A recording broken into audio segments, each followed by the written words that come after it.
on when we're going to introduce the players. Chocho is our expert in this area. Good matchup. It is going to be WWW versus NE. A lot of players like MX that we've known, and now if you look at their motto, right, forget the underdog story, we are the now, right, things are just looking really difficult for 4AW, right? For Singer, but we haven't seen Gardner coming in first round to counter Goat first chase here, so he can focus on decoding. As for the rest, so it's just a difference in how quickly can you get the swings. Yuki with a almost a full kiting build alongside with the tight turner, but Sodemacom hitting straight for the center, not wanting to chase the sea. Oh, seems like he's going to trick the first officer and hit for Yash instead. Yeah, it does look like he is going to be taking the challenge and going after Yash as his first survivor. Yash is going to be waiting around here at this pallet. He has 2 pallets and a window to work with. Hunter's going to get ready to cage him. Ooh, getting a chip damage on him right away. Really early hit there within the first 30 seconds of the matchup. As we see Yash able to stay within that pallet area, but now the bird is being used here, using it to force that cage break there. Instead of a combo, also blocking it at the same time. Yash really trying to make use of his terrains here. We do see that he's on this bird 50% already. And the owl is now gone, caged here against the wall. Almost run into the survivor, are kind of being blocked off here. And it looks like he was able to outlast yet another cage. Did the tram just hit him? The tram just hit him! Oh my goodness! He's stunned! Really unlucky play there coming from Yash. The timing, immaculate timing, I must say. And that really cost him. Now with the flywheel blink prediction, now Yash is able to survive and the bird appears again for the second time. Now this is just great for Yash, but looking at this place that he's at and the resentment that Sodemacom has, he's able to do a pallet stun as well. Wow, Yash just buying so much time for the survivors. 3 Cypher machines are almost complete. Hunter needs to down the survivor, has 1 pallet in between inside of this cage. Oh, is going to finally get the Terror Shock and down the Seer for the first time. But Cypher progress is looking great. We already have 2 Cyphers completed. The third Cypher machine at 90%. And he's going to be bringing him to the chair where Meow is currently hiding next to. Oh my goodness, which means that Meow is gonna be the one coming for the first rescue, is gonna be able to expand his first tight turner. So Sodemacom is still unsure, but he sees the back of Meowpie over there, able to break that cage at the same time. Let's see whether he's gonna go for this rescue, just to make sure. Alright, able to not negate that half blood hit. Yeah, and is going to be able to get that rescue before half with tight turner. And it looks like Seer's going to be taking that chip hit right away. Seer's going to be breaking this and just going to be taking this hit and transitioning away, it seems, because he does have tight turner. So he's going to move away from the Cypher machines and away from the survivors and die in a more optimal place. Yep, and we also do see that Gardner is forcing that Geisha Cypher, and first officer is rotating to come for this rescue from the S pallet area. So it's gonna be a really long run. If Sodemacom is able to spot out PP here, out in the open, he might be able to potentially deny of this rescue. But PP able to use the watch early on, negating any free hits and trying to get closer towards the chair. But this is the problem that we already foresee, that he might not be able to come for this rescue. Yeah, I mean, the Hunter utilizing his cages incredibly well. He's still a little far out. It looks like the tram's going to get in his way. Hunter's going to utilize another cage to block this first officer. It doesn't look like he's going to make it. And now the first survivor is back to the manor. Last Cypher machine, 79%. Hunter's going to change targets. He's going towards that last Cypher machine where Mao is currently trying to finish it up. Yeah, so it begs the question whether PP should have left earlier to come for this rescue. But as we see now, Meowpie still trying to push that Cypher at 98%. Sodemacom is in the vicinity already. He's able to check the Cypher. He knows it's close. Let's see the survivors, where are they positioned? They're getting ready for the end game at the gate as well. Meowpie playing with fire here, and Sodemacom gathering those resentment as well. Yeah, and if we look at the persona traits, the Magician doesn't have borrowed time, so he's going to pop this Cypher machine, utilize his Magician stick to block off that area, but it looks like it did not help, and he was caged right away. Hunter's going to walk right through it. He's just trying to buy enough time for the exit gates to be opened up. It's at 70-80%, and the 2 survivors, he's going to change the teleport and stop that 85% exit gate. Oh wow, I mean, oh my gosh, Yuki able to flywheel in time at the same time. My goodness, really playing here with the Hunter and the tram just stops in front of him. Now the gate is able to be opened here by PP, so that is great. PP is just trying to buy as much time for the other gate to be opened by Meow Pie. So let's see whether that's gonna be happening here. There is still a lot of resentment on Sodemacom, but he is just gonna settle for this tie here by chairing Yuki on the chair. So this just solidifies the tie game for 4AW versus UPDG for the opening matchup. Wow, yeah, excellent job on two teams. But Gummy, can I just say something also? He's definitely the top 4. We did see it in the first half. They're gonna pick. So this really opens up at the same time, right, with who is gonna be chasing. And he's able to put up a good show here. Could be a mirror matchup since that we're seeing of 4AW. Yep, as we head into the matchup, BO1 second half between these two teams. My name is Chocho and joining me is Gummy, and we'll be bringing the live commentary of this match. Now, Heshen heading straight for the center where Gravekeeper was spawned at. Now heading straight to the geisha area. Nope, he's just gonna make a quick U-turn, trying to bait anything out, but resentment is building up at this point in time with CZ. Not safe at all.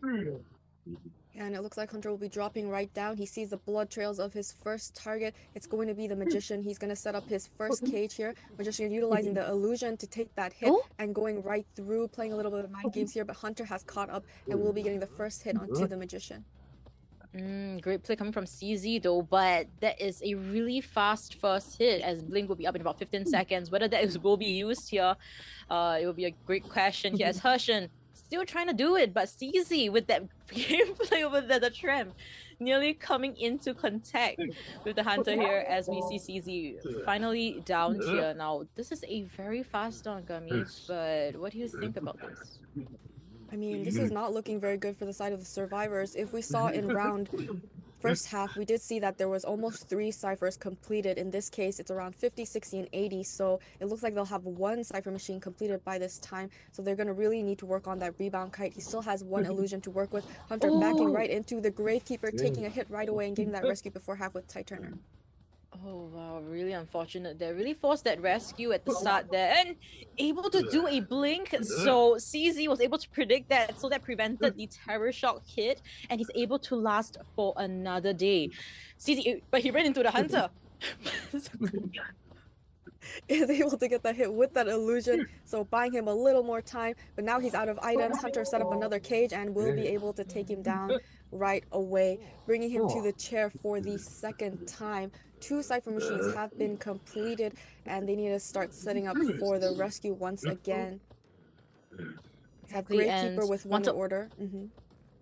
Want to order once again the Gravekeeper as we see Heshen trying to pressure that center cipher, but able to see the blood trace coming from Shisan here, trying to negate this rescue possibly as we see him making another cage in front. So will this be enough time for him to go for the rescue? No! Goodness, it's stopped! On the down! Oh my goodness, they don't have enough cipher progress, and we have a double down situation with him not able to get the rescue on the Magician, sending the Magician right away back to the manor, and the airplanist is chaired. Hunter's nearby that middle cipher machine that hasn't been completed, and the only survivor that can come for this rescue is Blade. My goodness. He's able to tank a lot of hits with his skills, but Heshen is also trying to potentially buy more time at the same time. So Blade getting into safety here. Now Shisan does have 2 jetpacks to work with. Let's see how efficient he is gonna be with that. As we see a backflip coming through, Shisan using the first jetpack here. But still, trying to buy as much time as possible, levitating, pushing back the Hunter at the same time, great kiting, but he's just stuck at this open air area and the hit is inevitable.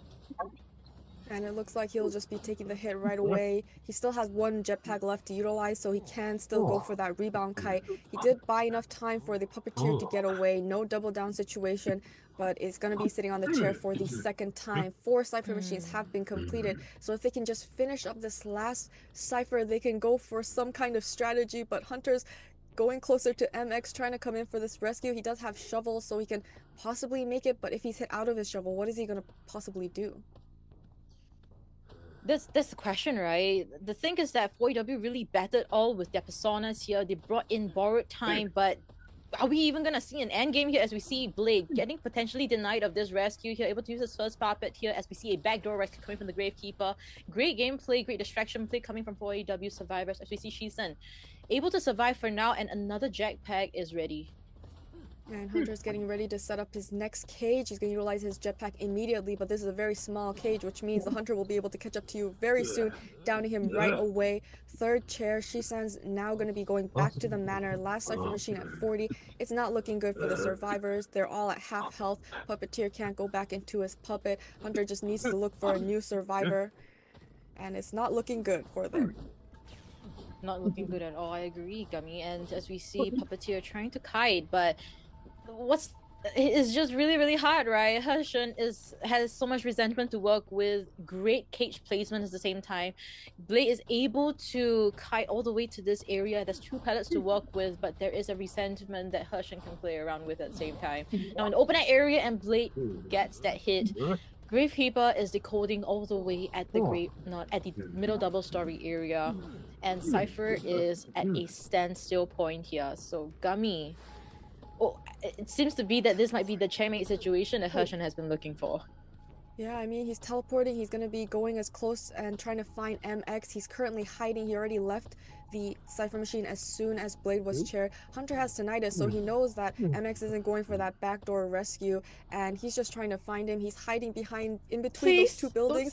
Hunter hasn't seen him quite yet, but it looks like he's going in the right direction, able to, oh my goodness, he's going to be able to cage him. He's inside of his shovel, and he's going to be able to get the down on MX right away. He's in his prime, basically, with this Goatman here, Heshen, and then back into round 3, we'll be seeing 4AW picking their map again, which means that the survivors are caught off guard. They do so well against the top 4 hunters, but they're going for more supports and harassment to. So, Gummy, first chase potential here. Who do you think it's gonna be?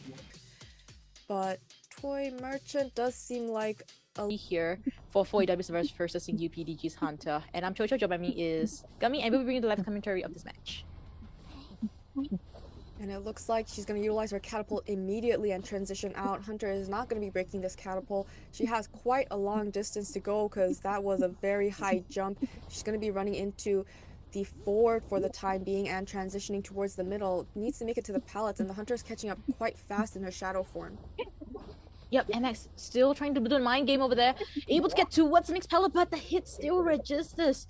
So he's just going to run towards the shag area where Potato, the magician, is decoding too. There's no flywheel on this Toy Merchant. Is a rescue build, by the way. So this is going to be really tough for MX here. As we see, the blink will be up in about 12 seconds. Now Catapult unable to fly through. Downing the survivor immediately. Another early down for the side of 4AW survivors. We don't see a lot of Cypher progress, and on top of that, she also did go towards all the Cyphers on her way. In the middle, she went towards the forward. Now she's at the Magician Cypher Machine, so a lot of Cypher progress has been disrupted, and now it looks like Potato's coming in for the rescue. Yep. Now that's a clean rescue coming from Potato. Let's see how long MX can survive here. But I just gotta say, man, Toy Merchant, with no kiting build, no nothing, it's just really hard to kite. The catapults, if it's already placed down already, there's nothing you can really do too. So it's gonna be us asking a lot from MX to potentially second kite. As we see him, he's gonna be down here already. And I'm not sure whether having another rescue is the ideal choice here, especially because there is no more tight turners on the table left. Oh yeah, and it looks like Hunter's gonna be cheering her outside nearby little boat. Hunter already sees there's a survivor nearby and's already going after the forward, so he's most likely forced to rescue at this point because he will be eating a hit if she catches up. He's gonna utilize his forward to make it to the chair, and it looks like Hunter's gonna utilize the remnant. Oh, body blocking here. He also has a perfume. He's not gonna make it.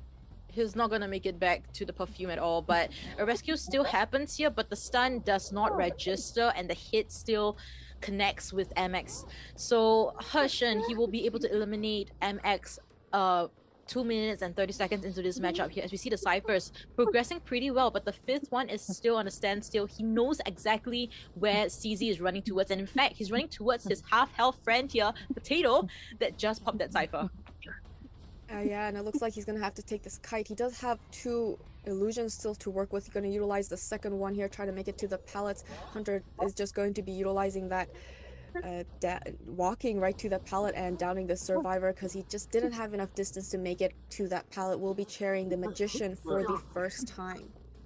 My goodness, I just want to say that CZ really killed Potato there with the direction that he ran to. It just created the opening for Heshen, and if we're looking into this, right, Heshen brought in Blink into this matchup, but he has yet to use that Blink. So this shows how strong his chasing potential is. As we see Shisun levitating towards the chair now, but the hit will still probably register, and then the rescue would happen here. Right, and just as you said, she's been hit, she's gotten that rescue, and now 3 survivors haven't even finished that 4th Cypher machine. They're all injured, they need to heal up, and Hunter is back onto Potato. He has 1 illusion left to work with. He's playing around here at this pallet, gonna utilize his last item. Hunter's gonna keep swinging, hasn't been able to land, was able to throw land, finally utilize the blink, but he misses the blink, and he's still kiting until now. So he will be downed once again, unfortunately for Potato. And everybody is just half health, right? And he is on his chair for the 2nd time. Nobody can come for this rescue. And the Cyphers is being pushed here by the Meteorologist, which means forward would be the one nearby with this center is being propped up here. Whether Heshen can find this person, it would be a huge question mark. As we see on the bottom left, forward is trying to make his way there, but Heshen is guarding Potato like you can't come here. You can't come here. If you come here, you're definitely gonna get this hit here, and it's gonna be GG's for Team 4EW Survivors. So we see CZ kiting for his life. He does have 75% of his ball left. Yeah, but it doesn't look like he's able to do much here. He's gonna be trying to play around the mind games at this pallet. Flywheels avoids the hit and is able to get that vault. Hunter's gonna return to a remnant, try to catch him off so he can't make it to that pallet. He's gonna utilize his football to make it to that 3rd window towards mini boat, and he is kiting for his life because this meteorologist needs to prime up that last Cypher machine. And there's really no choice that Heshen has, right? Because he already expended the blink on Potato previously, and he's changed it to teleport, but the teleport is on a cooldown. 20 seconds left. But let's see whether that is going to be enough for the Cypher to be pushed here. As we see forward, still has 50% ball to work with, able to use that to get closer towards the window, jumping down for the 2nd time, and the hit connects through the window. So Heshen, is he going to chair here, or is he going to bring him nearer towards the center and potentially teleport to that Cypher? It seems to be that Heshen will be chairing the forward here. Oh, and he has teleport is up and ready, so which means he's gonna teleport right to the meteorologist Cypher machine at Big Bow, and he's just gonna take a 1 hit. It looks like we got the wind push to try and prolong her kite a little bit longer. She's heading upstairs. Hunter is in his shadow form, and it looks like she is able to get that vault. Hunter is forced to vault to go after the survivor, and now she's able to make it to that pallet. Yeah, she's on. Oh, let's see, how is he gonna be able to kite here as we see him down as well. So Heshen will be able to secure the 5-point lead time. Clearly not enough. And then we saw CZ coming in for the rest right from the get-go, maybe for the first day. But no, therefore decides this is going to be either the coordinator or the acrobat. Seeing a insolence detention as well as a teleport. So and not go for rescues if they don't need to, and it looks like we're gonna get right into the game. Hunter is gonna be going for Yuki first. Yuki's hiding in the backside of this map, and the Hunter is yet not able to locate her. He's able to, but he's trying to play that red light trick with her. Yuki can see the Hunter inside though, so I'm not too sure what the mind game is, because the eye game is definitely more prominent here. Now Yuki able to stay in a safe area just next to the window, so Hunter able to rotate there as well. Death Row does not have confined space, does have insolence though, so let's see if this hit will register. So it seems like Yuki is really maintaining that distance, right? Not giving anything, and in fact, if the distance really comes to a case where it's really close, Yuki does have a gun to work with. Ooh, is able to get that pallet vault and utilizing the speed to transition to an area that has much more pallets, but it does look like he's going to be taking the first hit here, saving that stun gun for a little bit later time. She's going to be able to make it to the shore. Lots of pallets here to work with, going to be able to buy so much time. Exactly. So Yuki still has a gun to work with, no flywheel though, so Death Row. Let's see if he's able to register that hit. UPDG Survivors understands that it's an insolence now, especially with the first hit register and the ding dong happen. So Yuki, let's see, she's able to vault over. The gun is still available. Death Row still, there's nothing he can really do, right? Because he doesn't have blink. As you see, Yuki is still holding on to that gun. I think Yuki understands that he does not have blink. If not, Death Row would have already done that ages ago. Yeah, I mean, Yuki just playing around with the terrain so well. She purposely goes out in the open because if she's out in the open, that allows her to get that stun gun. So is able to finally get the stun gun onto this hunter, and she's going to be transitioning away yet again. She's went from all the way shack to shore, now back to middle, and now she's going towards big boat, what it seems like. Yeah, and also can I just say Yuki also did a very good gunshot there, baiting on everything. So they know that it's not blink, it's not excitement. What's left is definitely teleport that he has also to use end game. As you see Yuki still in such a good terrain, keeping that distance, knowing exactly what's expected of her. As we see that miss swing there, Yuki doing that mind game. As we see Death Row finally getting the first down here, coming into the 2nd minute and 30 seconds into this matchup. And they have already started on the 4th and 5th Cypher, Gummy. Yeah, I mean, having 3 oh, he's going to utilize teleport right away. He's going to stop that Cypher progress. It's going to be Meow going to be breaking that airbag right away as Meow gets closer to the chair. PP coming in for a backdoor rescue. Hunter's just going to be concentrating on this fire investigator. He's looping this area, and he has another airbag to block him if he needs, and it looks like they were able to get that backdoor rescue. Going to utilize his 2nd and last airbag, and we have another survivor going up to that 2nd story and finishing up that Cypher machine at the same time. Yeah, and it's just a great kite coming from Meow Pai. He's able to effectively use his items to get away safely without eating a single hit to the shore area. So amazing stuff coming from Meow Pai here, especially Hunter transition to Survivor here. So PP will be seeing the next kite here as the mercenary does have 3 elbow pads to work with. And it's just a really hard game for Death Row. I know we are expecting to see something crazy here with the Nightwatch here, but there is a reason why he has fallen off the meta so badly. Yeah, I mean, PP taking the new kite, but he's at full health. He's a mercenary, and on top of that, he has borrowed time, so he'll be ready for endgame situation.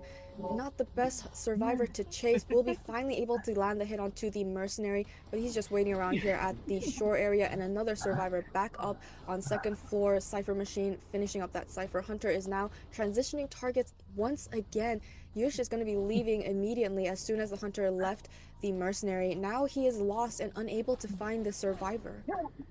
And for UPDG survivors as well, they understand that and they just pop those ciphers, decoded the 6th one, and in fact, right now we're seeing the end game gate there.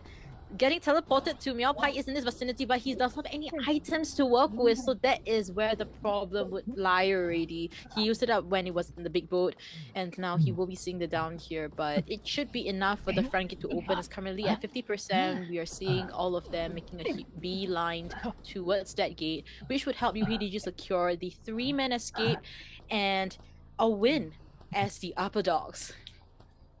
Yeah, I mean, there isn't much the Hunter can do. He just utilized teleport, so he can't make it to the other gate. We see the gate has been opened. 3 survivors are very close by, and at least he's able to secure this 1-man elimination. But yeah, at least say it's Heshen because of the 2 consecutive 4Ks, but we'll be fine. But communication is perfect. We don't see the servers kiting on. Okay, never mind. Because, yeah, I think they will most like of players in general.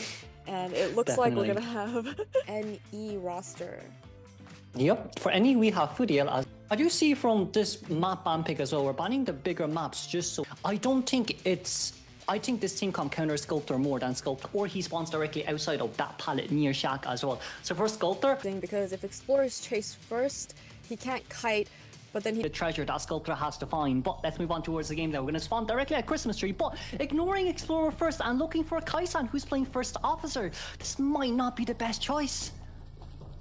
I mean, it looks like she's going to be going after their rescuer, so survivors can have a less stable rescue. Going to be utilizing her statues right away, but avoiding them and hiding behind this pallet, staying out of line of sight. So Hunter kind of trying to figure out how to place her statues.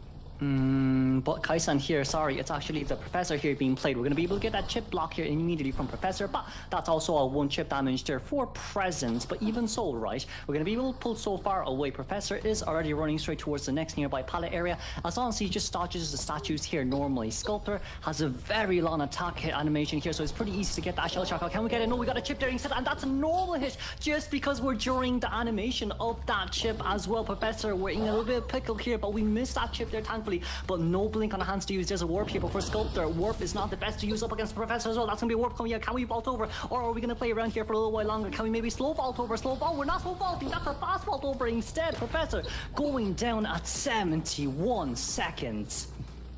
Yeah, I mean, we don't have a lot of Cypher progress. We have one Cypher machine that's going to be finished up pretty soon, but we also do have an Explorer with 50% page, so we actually do have more Cypher progress than is shown. We see these Chisel is trying to snipe out Alet for the time being. He's being very patient and going back and forth. We need a survivor to come in for this rescue. She's not quite at full presence, so not too scary yet, but it looks like the survivors aren't making a move towards this Professor. Yeah, Magician wanted order here. Explorer still decoding. It's after half rescue though, so we still can't forget. In this scenario here, Sculptor has Insolence. If we do come in for a rescue, that's gonna be max presence Sculptor. But if we don't come in for rescue, we're gonna be able to see that work coming up here as well. Can we get another damage rescue here? No, we can't. First officer immediately sniped from the Sculptor's Chisel right there, as we see here. Officer trying to get out, but can we get a double chip? We got a chip there immediately, but that's gonna be an instant double chip on first officer. Double down, it's not what we want here, Professor. You still have your shell shock on your hands to use. We did get the shell shock, we didn't, but we're able to vault over there properly as well. That's gonna be chipped there, immediately register. We have flywheel, we've knee-jerk reflex. Shell shock's gonna be over just about now, and we weren't able to dodge that last set of nobility. Professor will go down for a double down, and this is horrible from the side of WWW. Yeah, I mean, a double down situation is never good for the side of the survivors. We have 3 Cypher machines, however, have been completed. We have a 60% page, and it was an after half rescue, so he's going right back to the manor. First officer was able to heal back up, and we still do have the Explorer with Tide Turner that could be available, utilizing the Chisel to try and get the down onto Ray.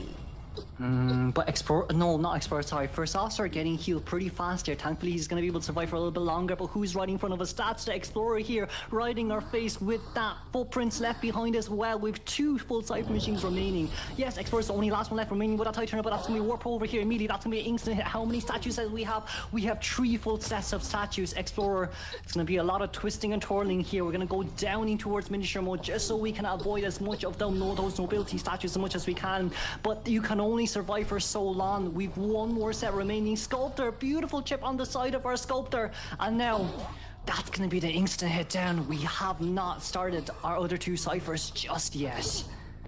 Yeah, I mean, the Explorer down with that 60% page. Now survivors have to go for this rescue because they need to pick up this page, or they have to wait till he's returned to the manor and go back to this chair. But Hunter is going to be chairing right next to Rai Kawaii, so he's going to be going for her next target immediately. Yeah, but first officer, that's a perfume, beautiful perfume they're used, but we used it a bit too early. That was going to be able to get that instant double down. No one's decoding. Magician left by himself. Explorer, no items left to deal with this containment, but we're looking for Magician. But that AoE damage still lands as we're 1 chip down. Yeah, I mean, first officer's down, Magician 75% damage, Explorer half health, downing the Magician right away. The survivor that picked up that 60% page, so unable to utilize this page. First down for Magician. I mean, no healthy survivors can go for this rescue. It looks like Explorer is nearby, but what can he do to possibly get this rescue? Explorer came nearby to find more pages, but little do we know, Magician didn't even get away from this area on time. 1 full Cypher machine left, first officer and Explorer. All what we can really do now is to wait until Magician's eliminated and play the slug endgame. The Sculptor knows this too. We see where first officer is. If we get him down here, Explorer's going to be such an easy find.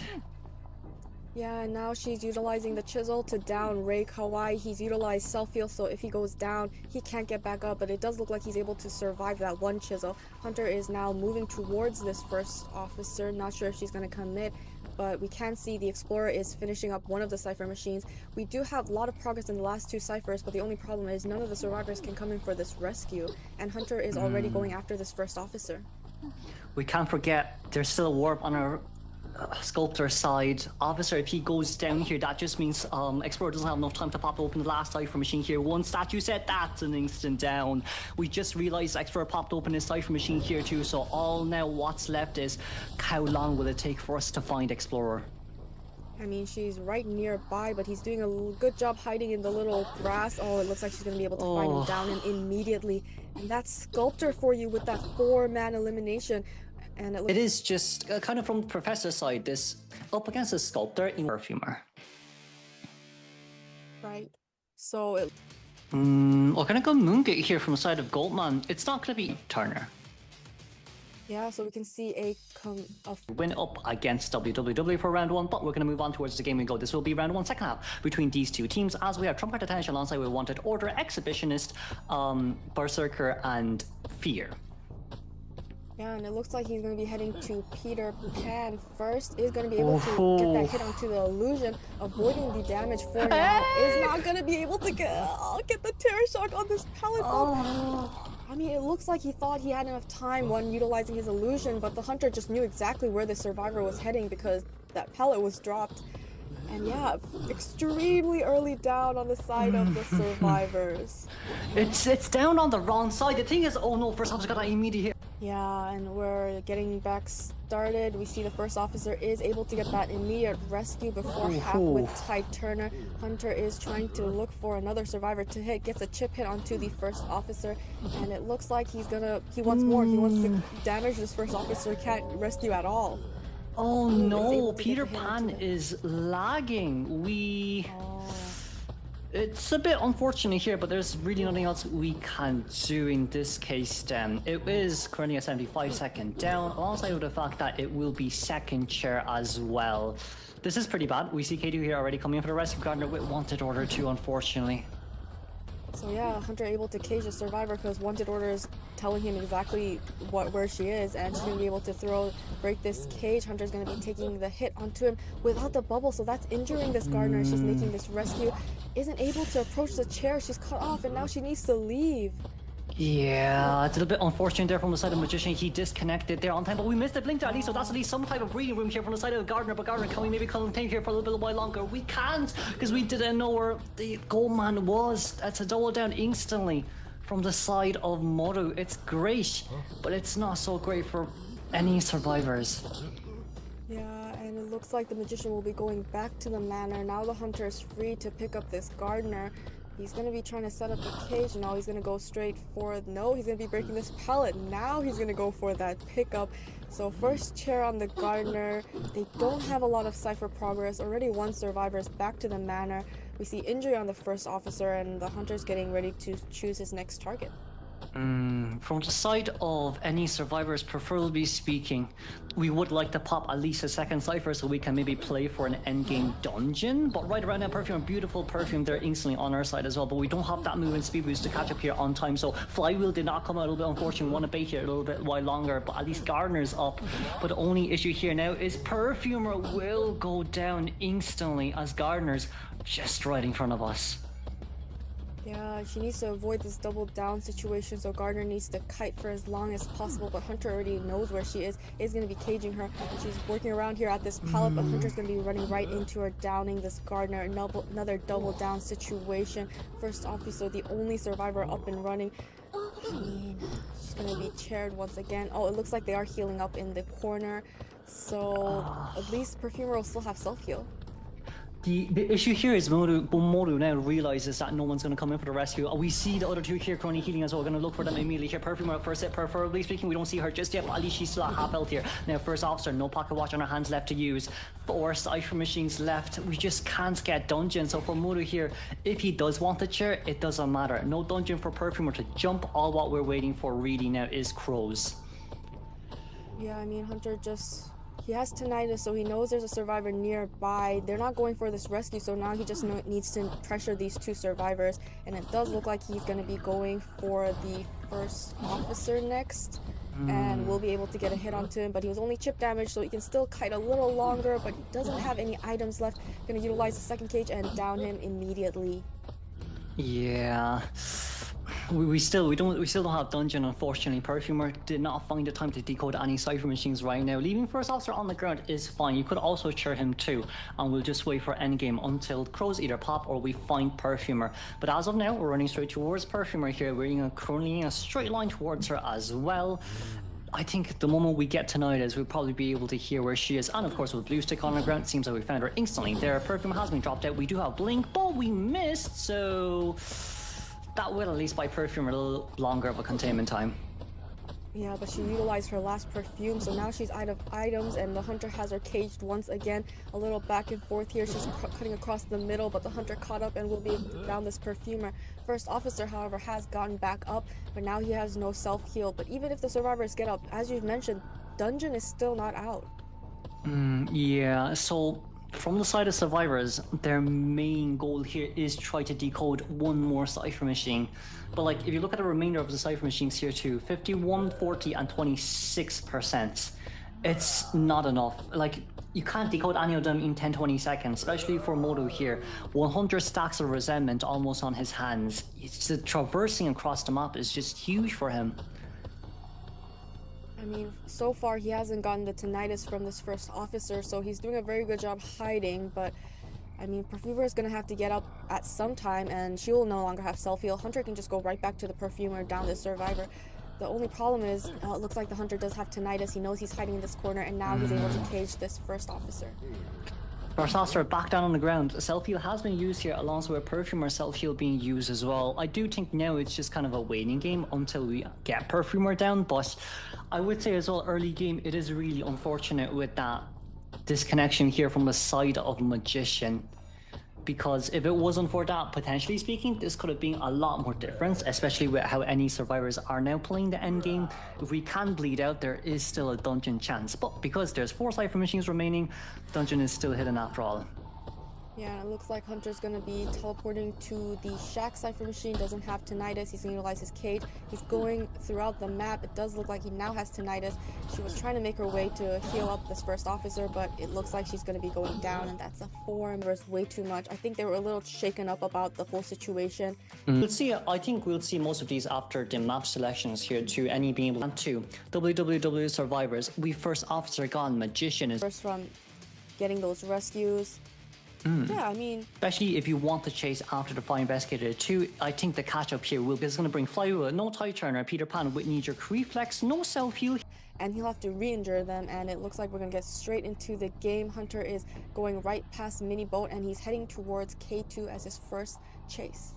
Oh no, we thought we were playing mind games here, but first of all, the present points will be Instant's trump card alongside with Wanted Order, Impact, Fear, Nostalgic, and Exhibitionist. We're going to be able to finally find K2 here, but Peter Pan is already downstairs here as our Acrobat. We're going to go for a Redemption Kite here from the side for Acro here. Acro versus Acro, who will be the ultimate winner, as that's going to be a snowball there landed, and of course a fireball immediately too. Yeah, able to get 2 bombs on him already, and now he's making his way inside of Big Boat, trying to utilize these 2 windows, but Hunter is catching up close, is able to get the damage onto him right away, reapplying the white bomb as he's trying to make his way up the stairs. What I would say there, very well done by Moru, is we decide to land the fireball first, just so he can't jump on time, and then switch towards Mudball. We're just 1 more ball away from getting Peter Pan down here finally. He still does not go down here just yet, but we do have another mud zone nearby here, so unfortunate for Acrobat, could not use a ball here on time as we went down in 65 seconds. Yeah, I mean, not a lot of Cypher progress, but it does look like they'll be able to finish 1 Cypher machine. We do see the Fire Investigator is close by, and he is slowly making his way to come in for this rescue. He'll try to utilize the airbag so that they can transition, and the Hunter has already found him. That's brilliantly done by K2 as well. A very beautiful airbag use just so we can't get as much airbag balls on us as possible, but that's a flywheel used a little bit too early there, unfortunately speaking. Peter Pan having to go back straight towards the same air that he was originally in, but it's okay. He dodged the first ball there, thankfully, but now it's Acrobat versus Acrobat, 1 pallet in between us. Moru here waiting for our double surprise before we get Peter Pan down. Yeah, is able to get that pallet vault, but he's kind of stuck here in this corner behind this 1 pallet. He's been bombarded by the clones, but is able to make it past, and he's trying to transition, but he's out in the open, and Hunter will be able to down him once again, tearing him once again near the docks area. What I would say from the side of Acrobat though, not a bad rebound kite containment as well, especially when it was after Titan 2. Second chair 2.5 cipher machine isn't bad from the side of any survivors, but Moru here has warp, right? He has warp and not abnormal, so if we want to at least win this game, Moru is going to have to get a second down within 30 to 40 seconds, or else it's just going to be guaranteed tie game, but that's going to be aeroplanes coming in, but he landed on the wrong side. Yeah, but it does look like he'll be able to get that rescue with Tide Turner. Injury onto the aeroplanist. Hunter once more is trying to get the double down onto and will be able to down this aeroplanist, leaving Peter Pan to have to kite away, and it looks like he's made it to Big Boat, but Hunter cutting him off with that warp is going to be jumping right down. Oh, it looks like he went onto the, and now he's on the wrong side. That's allowing him to kite a little longer. Oh no, this is bad. We don't want such a long rebound kite containment here, especially when Fire Investigator is healing the aeroplanist here as well. Acrobat's gonna be able to contain for such a long time, but we go straight in towards the sea. Then it just means it's more time for survivors to heal as we finally get that Acrobat down. But just look at who's in middle here. It's K2 and Hatari healing each other, but wanted order on that Fire Investigator there, though. No warp left on our hands to use. This is so good for any survivors. Right, it does look like they were able to free up that self-heal, so that all 3 survivors still have self-heal available. 3 Cypher machines completed. They just need to work on priming up those last 2 Cypher. It looks like Hunter is going to be going after Hatari, trying to fight Shelter. Hunter's looking around to see what Cypher machines are being finished up. It looks like he's going to be changing targets to K2, getting rid of his airbags on the way. It's a bit unfortunate if Fire Investigator gets found here, because that just means Hatari can't really go towards the Cypher machine on time here too. Knight being able to decode that Cypher machine upstairs here. Fire Investigator, was that a snowball there landed? That was a blind snowball here. Can we get anything more? No, we can't. But it's such a great containment here now for Fire Investigator. We're doing pretty well. That's going to be airbag there. Use beautiful pushback alongside with another speed boost out of this area. Now 6 seconds until we have that double surprise. We might not be able to get the last Cypher machine done on time, but this is more than enough from the containment of our Fire Investigator. Is able to finally down this Fire Investigator. 4th Cypher machine completed, the last Cypher machine at 40%, so they just need to prime up this last Cypher machine and go in for this rescue. Airplanist, however, does not have borrowed time, so it will have to be the Knight coming in for this rescue, but it looks like the Hunter is going to be looking around. Hatari is feeding him tinnitus, so he does know there is a survivor nearby. Ooh, we're hiding here instantly as well. But you still can't forget now, Knight is going to be on his way in here to rescue. He does have a chivalrous rescue as well, in which we can have 8-second free Tide Turner time. So for Knight right now, if we get into range, that's all what we need here. No red zone. Immediately go for the rescue here. That's what we need, but that's within the red zone there. A little bit unfortunate. Very beautifully done by Moru. That's going to be an instant rescue there as well. Knight will have to go down, but that's a brilliant attack protection there, as we're finally going to be able to get out of this range. No snowball on Chopson. No snowball on Knight, but that's going to be the fireball instant down. Warp straight towards the other side as we look for Hatari. Last Cypher machine here at 73%. Right, able to down this Knight and pressure the last Cypher machine, not quite primed yet, and now pressuring Hatari, forced to leave this area and try to kite as long as possible inside of Shack. I mean, we still have the Fire Investigator up, so he could possibly go for that heal, or that, it looks like he's going to be going for that heal and trying to get the Knight back up. Now all 3 survivors up, but they're all at half health. Exactly. Now the issue is both survivors are way too close for comfort here. We should have split it up and, potentially speaking, look for someone. Maybe look for one person to hide, one person to contain, just so we can get a little bit more from ourselves here. But if it's Knight here being chased, that's good. That's a new survivor on chair. We're so far away from small ball right now. We're 1 move ball away from destruction, but this Knight is containing so long. We missed it there as well. We're going to try top protection here. We got it just on time as well, but 84% Cypher machine. This is a brilliant containment from the side of any. We see Fire Investigator nearby as well, but he might be too close for comfort because there's no one currently at the other side of exit gate. Chopson, what a beautiful dodge. We're finally going now, but the Cypher is primed, and that's a fly we'll use just to try get towards the other side of the pallet. And we got there on time as well. 1 more helmet on our hands to use. We're going to try to see what we can do here. That's going to be no helmet used, unfortunately, but the exit gate is being opened by K2. Right, but Hatari's still on the other side. It's looking like a possible 1-man elimination if the airplanist can make it to either the other exit gate or the open exit gate. We do see one exit gate has already been opened by the Fire Investigator. Maru going in the wrong direction. Both survivors are now going in for the rescue, and that's going to allow them for possibly 3-man out if the Hunter doesn't get there in time. He does see the rescue onto the Knight, and now they're just running towards that opened exit gate. This is going to be really scary right here, but that's going to be ability prediction there immediately, as we're going to wait around here for a while longer. But that speed is going to be able to do us so much here as well. We're going to try get our body block here. Can we get it? We got 1 aeroplane, 1 snowball then, but that's a 2-man escape. 5 to match stats. Match stats, here we go. It's going to be Hatari as aero. I think it's going to be hard. I would say one thing I kind of worry for our nightmare here would be, do we have 3-4 All four survivors have borrowed time, so up against a max presence, it's not going to be so easy. We're going to move on towards the game then between WWW versus NE for round 2, second half. I'm in commentator Kuroshiro, and with me is Gummy. And it looks like his first chase is going to be the survivor hiding at walls. It's going to be the Gravekeeper.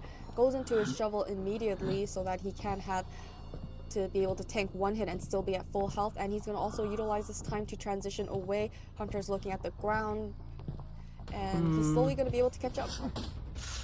We did manage to get that instant dash hit there as well. We do have warp ready in 15 seconds. However, what I would say here now is Gravekeeper did a good job at containing back towards double 11, where we have 2 pallets in the window here left to play around with as well. So his shovel is now ready once again. It's, I think from Gravekeeper's side, it's a smart decision to transition out of that area. And it looks like he's going to utilize his shovel once again. This is his second shovel, and Hunter's going to utilize warp to close the distance and get the immediate hit onto him before he can get that window vault. Ooh, but we have a teleport here ready as well. Can we teleport on towards the Gravekeeper? Excuse me, no we can't, but we do have crows on him right now. We're still waiting around to see where he ends up in, but that's going to be a pallet drop down here. Can we get it on time? No, we didn't. That's so unfortunate for Furiel. If we were just 1 second faster, might have been a different result. Yeah, I mean, Gravekeeper, amazing job going into that shovel and hiding underneath that pallet. Gonna play a little bit of mind games here, and it looks like, oh, he's gonna be forced out of that shovel, maybe ran out. I wasn't able to see, but he's gonna be able to down his first survivor. However, 3 Cypher machines will be completed very shortly, so amazing kite on this Gravekeeper. He doesn't have any shovels left, and this is going to be his first chair, kind of far out in the edge of this map, very far from the survivors. Yep, and like we do know where Dungeon is now as well. However, we still can't forget Nightmare can slow down Cypher Machine with his crows too, and we don't have Titan here left on our hands anymore. So the moment they come for rescue, I think it'll just be an instant, chair refresh from the side of survivors too. But further speaking, Wendy shouldn't really rescue, but we misused our we kind of misused that cloud there. We couldn't get through on time. But can we maybe get a tower shock or even after half rescue here from the side of Furiel? We're trying to body block here as much as we can. Tower shock potential. There's no tower shock, but it's after half. That's so bad from the side of WWW. That's going to be a pushback there instantly. But who cares when we have crows? Who cares if this Gravekeeper has no items left on her hands to use as well? It's okay for the Wendy to go down here. It doesn't really matter here, but that's a beautiful fly on the side of a Wendy. It's still okay for the time being, but it's going to be instant down. Meteorologist, we really tried, but it's just not enough. And finally getting the first survivor back into the manor. In order to tie, WWW survivors need to get that 3-man escape, and it's not looking good after getting that after half rescue. We do see the heal onto the meteorologist by the psychologist, and the hunter is back on this meteorologist. She has 1 bottle left to utilize. But it's a max presence Nightmare. We can't forget we can teleport straight towards the psychologist right now, who is still decoding. That's not good for us right now. It's going to be an instant hit there. We couldn't really get a drop down hit there on time, but who cares? We're near the last Cypher machine. As long as they don't decode this, the game is Furiel's. Psycho running away from her nightmares here as we finally started the last Cypher machine by Alet. But will it be enough is now the question. I mean, for the psychologist, at least she went out of big boat so that they could possibly take over that Cypher machine. They're just starting a new Cypher machine, and she needs to contain the hunter enough so they could get that 5th Cypher primed up. She's doing a very good job mind gaming here at this pallet, misses that jump, and is buying enough time for now. Warpter being forced out is not bad, is probably what I would say, but like Psycho did really well here. We have to give the praise to Psycho here. We draw a Cypher machine already at 50%. We're already halfway done.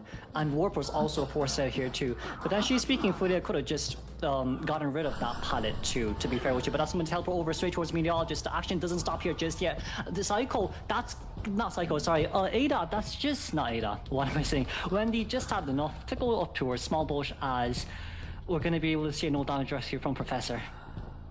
Yeah, and it looks like the next target is going to be the meteorologist. She's buying enough time. She doesn't have any items left, but they were able to get that backdoor rescue. They have 2 Cypher machines at 50%, so they can start priming either one.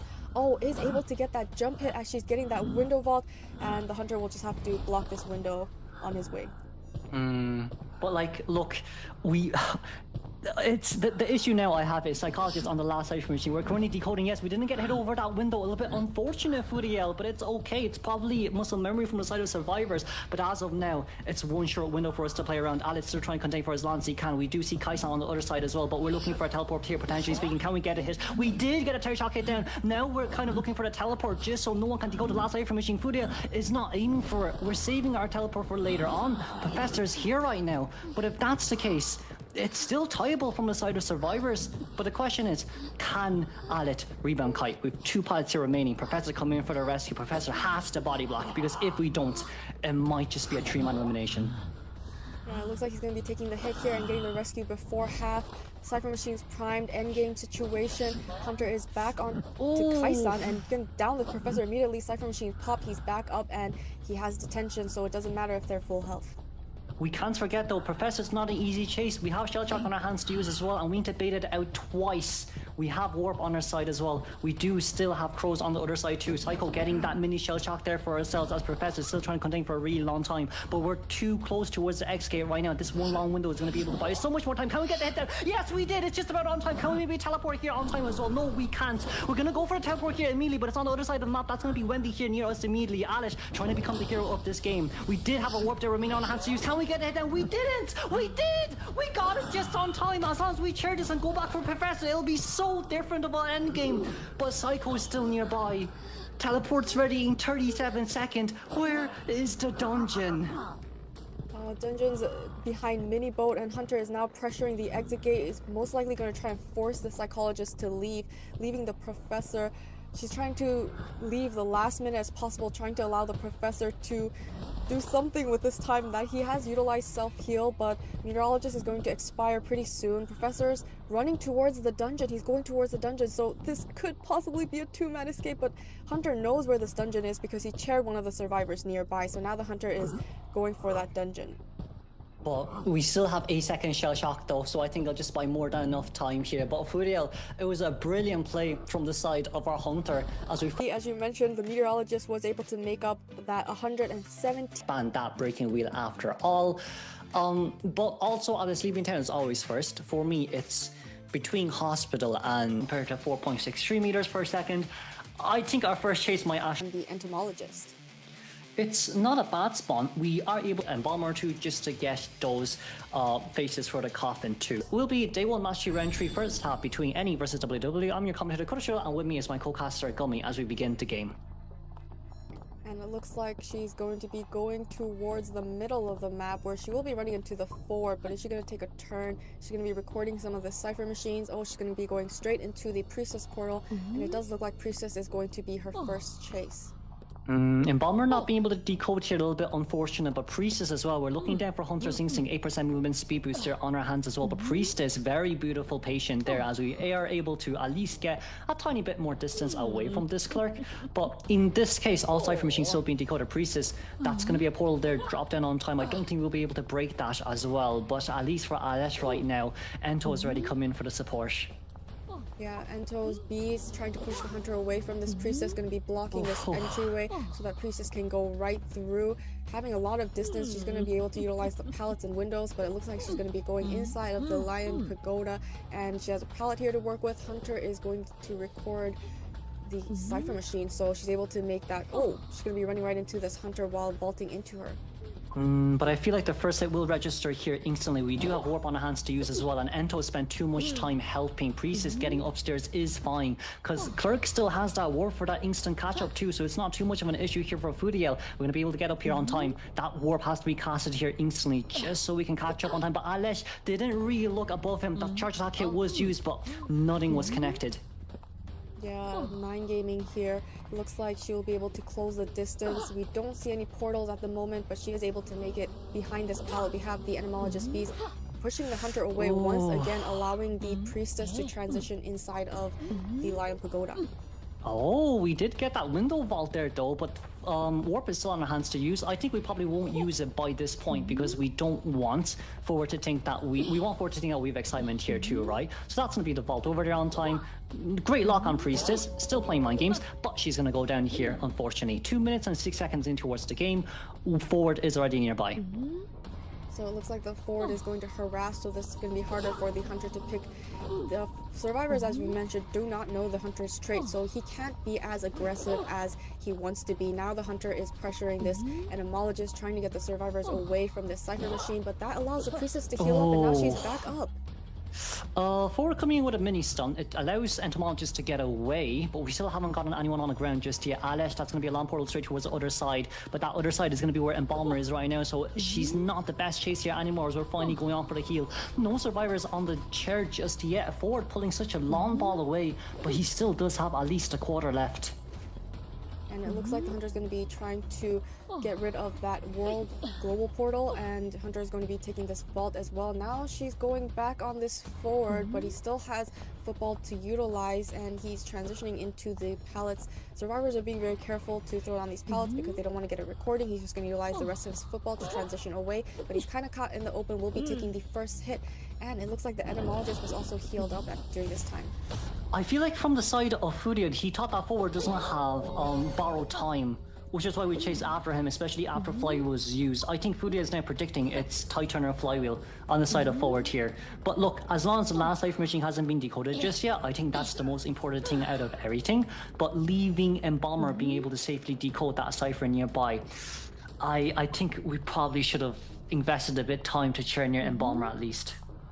Yeah, I mean, WWW survivors doing such an incredible job. First chair, and they've healed up all of the survivors. We see the priestess is coming in for the rescue. Hunter is gonna be trying to stop that cipher machine while trying to mind game this priestess. Oh, terror shock! This changes everything. It's an after half rescue. Beloin already coming in for the rescue, but we can't force him to rescue. That would be for the best as well. But we can't forget priestess used up self heal. Oh, that's right. But Embalmer, we didn't, we hit the chance of Embalmer there, but that's still okay. That's gonna be hit on Embalmer there instantly as well. Kalwei still trying to get away from this area, but forward knows himself that he just needs to buy enough time for Priestess to get up. It's after half rescue, which is still okay, but no items left on our hands to use. This is really bad for Alish because it's his second time that this has now happened. No hit over the pallet there, thankfully just about on time here, but we didn't really get a pallet locked there on time. Now then, it's gonna be a lot of body block potentials here from the side of the survivors. We're gonna try go after forward here as soon as we can. 14 seconds left until warp is ready. As long as warp is up, we can get this one down on time. Yeah, I mean, the last two cipher machines are being primed up, and Balmer's just going to utilize his coffin right away, resurrect himself.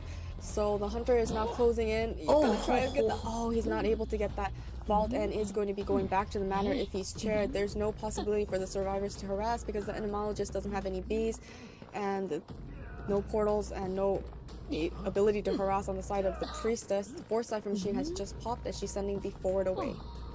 The win potential game now for Any is going to be chasing after that Embalmer, especially when he does not have borrowed time, when he's already used his coffin, and no cipher machine can be decoded from this side of the map. We see Priestess and Embalmer already healing here as Kaisan still trying to get away from this area. But Clerk, all what she needs to do here is to play the long game. She still has a win potential. We still have warp just because the gates are so close towards each other in this map. That's a beautiful drop down there. We didn't fall over on time. Brilliantly done by Kaisan. But she is injured, and we still do have warp. Yeah, I mean, last cipher machines at 73, they did heal up the Embalmer, but the hunter is going to be... Oh, another assist from the priestess is able to allow the etymologist to transition away. Hunter is just going to be walking back. It looks like she's going to have to start recording that cipher machine because it's being primed up to 79% so far while closing the distance on this etymologist. We didn't really use anything there just yet, but that's a brilliant bait from the side of survivors. Ento, one more flywheel left on our hands to use. But the good news here is we got her down immediately, but the cipher machine popped just on time as well. That's all we need. Are we going to warp here for the inks and then? No, we're going to lock the window there first. We got that pallet there as well, so we can pick it up here instantly. One pallet drop down here. That goes down with the entomologist, but we're going to use the on time. Brilliant flywheel. Can we pick the pallet up? No, we can't, as Alet will get locked on that gate. But now the question lies with the moment we need to put one on entomologist. Entomologist needs to have a scroll here just so that pallet cannot be used. But then once again, Alice being locked here one final time. You can't forget Embalmer's on the other side as well as we're decoding the gate. That's gonna be pallet drop down here one more time. Furiel, we can still get a tie game. That's genuinely speaking the bare minimum. But if we want to go for a win, it has to be now with the work, but the gate will be opened. Yeah, and it looks like the Embalmer was able to open this gate. Etymologist buying so much time for these teammates. It does look like the Hunter will, still not able to get the hit onto this Etymologist. She's just going to continuously loop this area, but is finally going to go down. It's looking like a two-man escape for the survivors. And yeah, just Etymologist bought all the time in the world. She was recording that exit gate, but they were still able to open it up. So wonderful job. Rescue at the end of the day. Yeah, I mean, an endgame kite against the Clerk with detention there's so much Seer up against a wax artist, we can farm quite a bit of owls, but I would say possible cheerleader chase since she's close, or I think we probably will lock middle cipher machine and then potentially speaking look for, and you can lock the gates for a really long time too. But moving on towards the game between NE versus WWW, round 3 second half, it's going to be instance detention alongside with constraint, panic, and max destructiveness for a persona build. And it looks like he's just going to be ignoring this cheerleader, going straight to the middle where he will be running into Haptari, the Weeping Clown. He's going to get into his rocket immediately to transition towards the backside of this building, and the Hunter is just going to have to follow on foot. We did pull quite a lot of distance here. We can immediately cut in towards the inner areas of this restaurant. However, I feel like for Weeping Clown here, if we can't spot that over that window fast enough, it might just be a really long day. We don't have Nature Reflex, we don't have Flywheel, and Rocket is about to be ready right now. We're still not pulling here because we want to play it really safe. But the safer you play, the worse it gets. And no, the owl was missed. Yeah, a little bit late on that owl, so unfortunately it looks like he's just going to have to utilize his rocket. Hunter's going to close the distance with warp right away. He's right next to the survivor, no owl available, and will be going down for the first time. A little bit of miscommunication there. Yeah, and it looks like he's going to be chaired here right outside this building. For now, any can't rescue this. The moment we decide to rescue, it's GG's from the side of any. We can't kind of give a free-form elimination here, so as long as K2 just stays nearby to give tinnitus, I think it'll be fine. If we kind of look at our cipher machine distributions here, right? That corner house has a cipher machine, can't be locked instantly. The hotel has a cipher machine, that can't be locked instantly. So with the remaining 2 cipher machines being there, as long as we sell here, we can still guarantee the time. The moment we comes in to rescue, it's a whole different story. Yeah, the survivors want to avoid giving full presence to this wax artist, so it does look like K2 is coming in for the rescue. Hunter is going to be throwing a lot of wax towards him, and he's almost there at the chair, but not quite, eating 88% wax. A little bit of mind games here. Is able to get the rescue. Freeze to Seer and downing Weeping Clown right away. We couldn't use our rocket dash there fast enough, unfortunately, for Hatari, and Seer being nearby as well. It's not really a good sight here, as we see 2 cipher machine has been decoded. We have a survivor decoding that 76% cipher machine too, so last cipher has yet to be decoded as well. And you see as well, right, 10 seconds until warp is ready. Seer does not have any items left. And now the Hunter is gonna go for his next target. They are still at full health, but Hunter is at full presence, so he does have hot wax available. He's blocked off this window. He's gonna utilize warp, close the distance, and Seer's gonna make it to that pallet. Is able to get that vault, but has 32% wax. Going towards these 2 pallets will be for the best here as well, just because you can't really get any wax easily on towards. You're going to be able to get a pallet drop down there on time. But now the question is, we're not vaulting over a dash. We're going to be able to get a flywheel over as well. Can we get a pallet drop down, or are we going to look for the full stack? We're not looking for the full stack here just yet, but we have hot wax on our hands to use. That's my hot wax. Can we get a double hit? Can double hit here land? It did! And that's going to be Moru. Instant second down. Puppeteer already decoding. Cheerleader cipher machine at 78. We might have to sell this one too. Yeah, I mean, things are looking very good for this wax artist. Already eliminated a survivor, have the Seer on the chair. 4 cipher machine will be completed, but still lacking on progress for that last cipher machine. They may have to come in for this rescue, but it's against a wax artist. He's going to be blocking off Peter Pan's cipher, and it looks like the cheerleader's coming in to feed tinnitus or possibly go for that save. we can't save. We can't save until the Cypher machine is primed, especially when we have max presence here from the side of Waxers. It's after half here immediately, but Peter Pan needs to tell Cheerleader if the Waxer is coming in to lock his Cypher machine or not. Cheerleader, is that going to be no damage rescue? That's a beautiful no damage rescue here. We're going to try to get as much as we can here, potentially body blocking as well. That's Cheerleader coming in with her body for the Seer. But does Seer have an owl? But even if he does, one hot wax is going to be more than enough. Cheerleader, that's going to be instant hit, instant down. But it's okay, we're buying a bit more time. Seer is nearby. As long as we can kind of just stay here, Seer behind that building, we can still get a 3-man endgame. Right, it's the first chair for the Cheerleader. K2's at half damage, but if he has a... it looks like the Hunter is going to be just going for this Seer instead because he knows there's a survivor working on that last Cypher machine. He's going to try to shoot as much wax onto the Seer. Seer is trying to mind game before he drops down. And it looks like he's going to get 88% wax. Oh, he's going to warp to the next stairs, not on top of the bridge. That allows the Seer to drop down, but is able to finally get the 100% wax onto the Seer. Cypher machine's primed. We don't have bomb time on Seer. Doesn't have borrowed time, so Seer is being chaired for the second time. And it was an after half rescue, so he's going to be going right back to the manor. Cheerleader's chaired. Hunter knows where Peter Pan is. It's not looking good for the side of any survivors. Oh no, Moru, that's going to be game 3 hero here from the side of WWW. We don't really hear anyone just yet. Is there a dungeon near that? No, there isn't a dungeon near Puppeteer. Dungeon's actually currently in restaurant, but we're running straight towards the Hunter right now. That's gonna be a little Lewis there used instantly, but it doesn't really matter because we can just instantly hot wax and get you down there as well. 88% here. We need, oh no, we didn't time that properly. That's an instant down. Puppeteer goes down, a 4-man elimination for WWW Moru, and that's gonna be enough. That's a win game here for WWW, and let's congratulate them then. Moru definitely will be given the MVP for this one. Yeah, I mean, it was going to be quite challenging in round 3 to be able to get that 4-man elimination, but he did it. Moru did it and was able to get the win for WWW. Seer didn't have borrow time. Yeah, that was so unfortunate. It was MVP given towards them as well.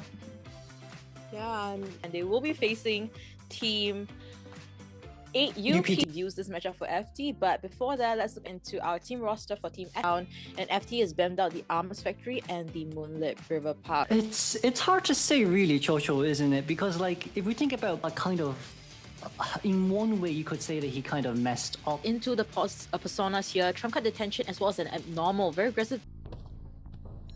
And towards the game we go, this will be our third matchup today between FK versus FT. It's going to be round 1 first half here, as we see as well our Goatman immediately chasing after Mini Blue here, but also double backing ourselves just in case we're playing mind games. So no mind games will be played today as we aren't able to actually see where that Gravekeeper is. Yeah, kind of did like a rerouting kind of situation there. Wasted a lot of time as we see Mini Blue still not wasting any of his resources here. Koala trying to bait something out, but it didn't really work out here. Now resentment is being built up here in the meantime, so 100 stacks on that, and all ciphers has been touched.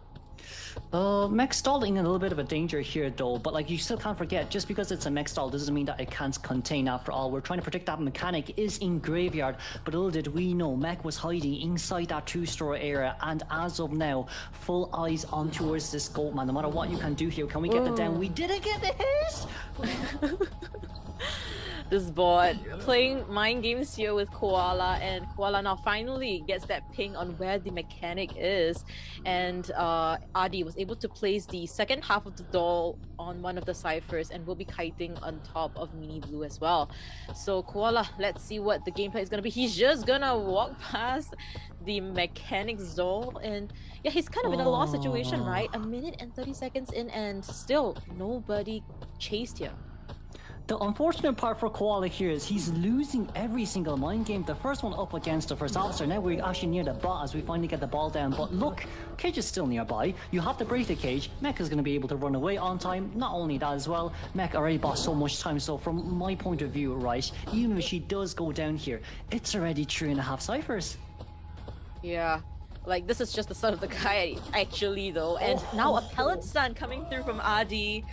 I think at this point in time, he probably... Oh, another pellet stun coming through! Koala getting his hit really Down pain over there as we see a terror shot coming through. So a second skilled Goatman we're seeing here, and abnormal still not put into play here, and that's a 3.5 full Cypher kite, guys. Abnormal is kind of useless now though, as many people finally popped open that Cypher machine of his. Grave Hero can definitely come in a little bit early for the rescue too, but if he wants to do so, he needs to get into a shovel immediately. Koala, being able to find him here instantly, we're already on the other side, that's immediately in towards the shovel as well.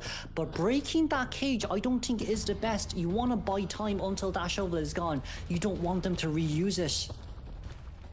My goodness, now Mini Blue, maybe, I don't even think a Terror Shock here would honestly matter as we see a free rescue coming from Mini Blue. Adi just waiting for that glass to be broken here. And Koala just letting Mechanic off the hook now and wants to focus on the ciphers. This is really bad because Mechanic is the only one injured, so she does not have any decoding debuff. That Puppeteer one chip damage is not going to be able to give Mech any decoding debuff too. Mech now decodes at full speed. We've one extra Cypher machine open, so Koala, if you don't go after that Mech, I think she's going to punish you heavily. Oh, we jumped together! Falling down from the skies, both of them, as we see Koala finally able to potentially get the second chair onto the Mechanic. Now fourth Cypher will be popped now, as we see the fifth one. 2 Cyphers are being worked on. But we still do have Abnormal here. The issue here lies with, will Koala take the bait of abnormaling that Cypher machine till the point that we don't have any trace to use later on? Yes, we will, as we're finally going to be able to get that. There's 2 survivors body blocking Mech with Titan or borrow time, and Kugat's just nearby trying to bait it out. Yeah, it feels like Koala is doing everything in the wrong way, it seems to be, as we see the body block from Mini Blue and a pellet stun onto him as well. Now Adi is able to establish that distance and is now safely at the second floor. Mini Blue will be following closely behind, and Cypher is being pushed now at 80%, and the back leap, the hit does not register through, and a pellet stun for the 4th time. Oh, this is the first Goatman I've seen in a long while getting pallet stunned this much. Adi, one more pallet left around to play with, but we can pop here, but we decide not to do so. That's going to be a cage I use instantly. No resentment left on the side of our Goatman. We're just too tired. The hit is thick. Koala, as we see him going for the gate now. Mini Blue also making precaution measures here. Does have shovels to work with. We are seeing the other gate being pushed now at 40%. Mini Blue might potentially go for the dungeon here. It's at the center, and this, let's see, is gonna be a forced gate for FT survivors.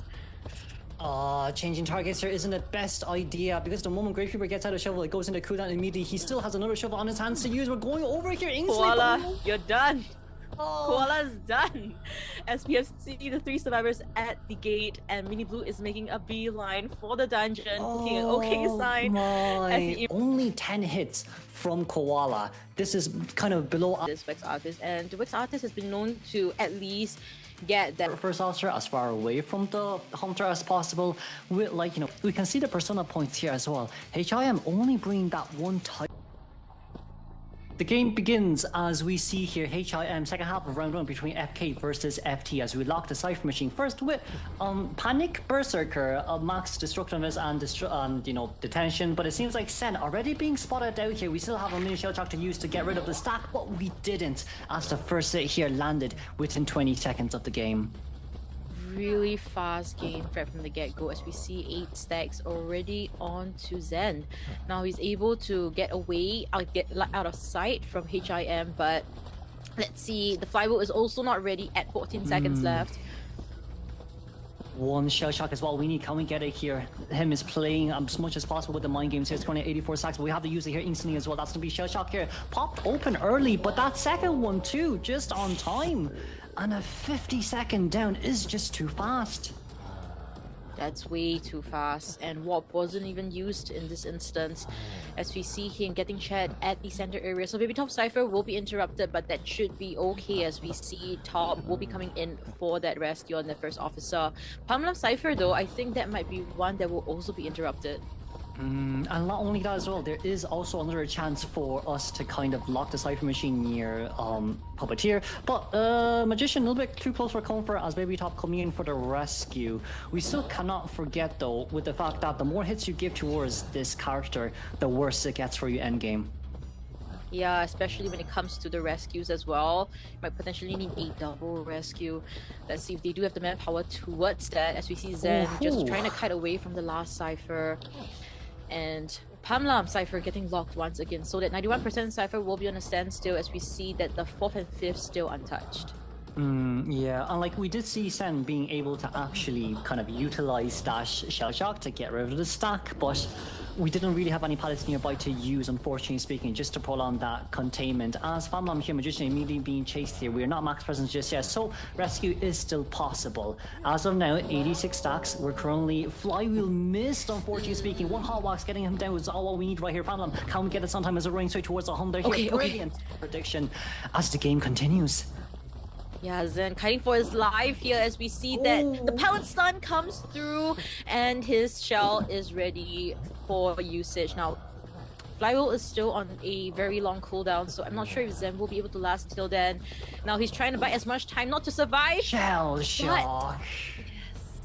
Great job coming from Zen there as we see the ciphers are being pushed here, so every second counts for Zen here. Let's see if he's able to make it for another 20 to 30 seconds. Oh, 89 stacks. The wax just started going down a little bit. Unfortunate for HIM, but at least we're able to contain for such a long time as we want to get the hit a little bit closer towards the chair. But honestly speaking, Professor has done an outstanding job with a 40-second rebound kite potential here. 4 cipher machines are just about to be done. Wanted order on first officer hurts HIM even more. And with the last cipher machine here remaining, 2 near corner house, 1 just on the other side of the map. Yes, we see Pamlam is trying to hide it out, but I think HIM manages to see him. An eagle-eyed spotting. As you see Pamlam trying to kite for his life here as well. Not able to use his magician, wants to play the mind game tricks as we see the hot wax successfully landing onto him now. The snowball continues as we see that the 5th cipher has just been touched. It's very unfortunate for a magician because if this was new patch with the new personas, your blue sticker wouldn't be on the ground there as well. Hiding there, it wasn't a bad option. Definitely could have. The hunters usually definitely wouldn't be able to see you, but he is him after all, isn't it? This wax artist, as we see Light here come in for the rescue. He is him. Exactly as we see Light. Just getting ready for this, able to use his puppet early on and get that safe rescue. So the tide turner is in effect. Let's see Light. Oh, missing that so badly. Now him trying to potentially go for that double down as we see Pamlam live for another day. Baby Top is trying to put for that 5th cipher, and one of the last cipher is at check. I mean, this kind of does make sense as well from the side of Wax Artist too. He knows that magicians that have felt who can't come into rescue, and only first officer would be doing that as well. So we're ready on his hands to use. The moment magician decodes the cipher machine, that's when we go and catch him off guard and instantly kind of, chair near the cipher machine just to kind of deny all possibilities of a win here. Oh, no, not win, of a tie here for FK. So right now, Eagle Eye is going to be very important. The moment that cipher machine shakes. Yeah, and as we look into this, let's see how FK can potentially at least try to go for a tie game. That would be the best case scenario, looking at how it's kind of shaping up as well. Baby Top is coming in for the rescue. We can see him on the bottom left, heading from the geisha area. Pamlam potentially trying to snatch that cipher, 91%, but is he gonna let Pamlam do this? It's kind of crazy, but I think Wax Artist might have saw where Magician was. That's an instant warp over without any hesitation here. We're so far away from the last cipher machine. We've 1 flywheel left to use. Another flywheel just immediately just to be able to rebound kite, but we can't get it out on time. Magician back on chair. And guess what? Cipher machine is just here. My goodness, it's just continuous wax bombing at that cipher. So that cipher will be on a standstill for a long time. Puppeteer is also half health, so he can't be here. Baby Top is the only person that can come for this rescue. So let's see. Light still kind of far away from the cipher as well. We got the rescue here on time, but it seems like Magician will get terror shocked, unfortunately speaking. Cypher Machine kind of 18% on the other side here. We're at least able to guarantee a win here, which is good news for Waxers. However, there is still a chance though for a 1-man escape, because as long as this isn't a 10-0, I think it's okay for FK, to be honest. Yeah. It wouldn't be a great start to have a 10-0, but looking at the situation, it seems to be that him is playing his cards all right. And there's really nothing that FK survivors can really do here. Baby Top is just waiting for the cipher to be done with that wax, but it's just every time, once it's like unwaxed, him is just there. Yeah. So they can't decode. Not only that as well, I do think our Waxers now is kind of waiting for our warp to be ready, just so we can kind of have a really good end game.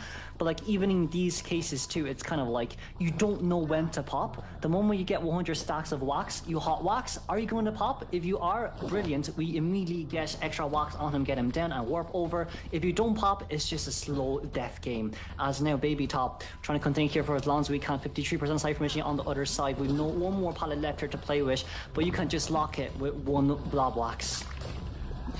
HIM really just too good at this game, as we see that the down onto Baby Top instantly with that double hits, Trem coming through, Light running away, and just looking at this, right, I'm not even sure whether Light can potentially go for a dungeon escape, as we see the warp coming through and landing straight onto that Tinnitus here. Can he spot out Light?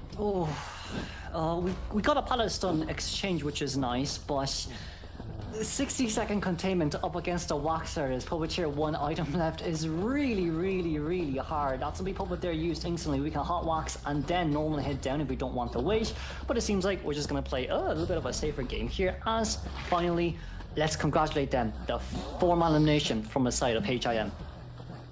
Yep, congratulations also to FT for winning the VO1 matchup against FK. What a statement right from the get-go. A 10 beautiful wax deny on the second rescue to go for Chinatown for, second half, but like back, towards just to work out well. So for him, this is more about a redemption match. I think is with, probably from what I would say, just a kite. Kuga at the my voice is correct. Insolence trump card here on the side of our Hullabaloo here once again. We seen a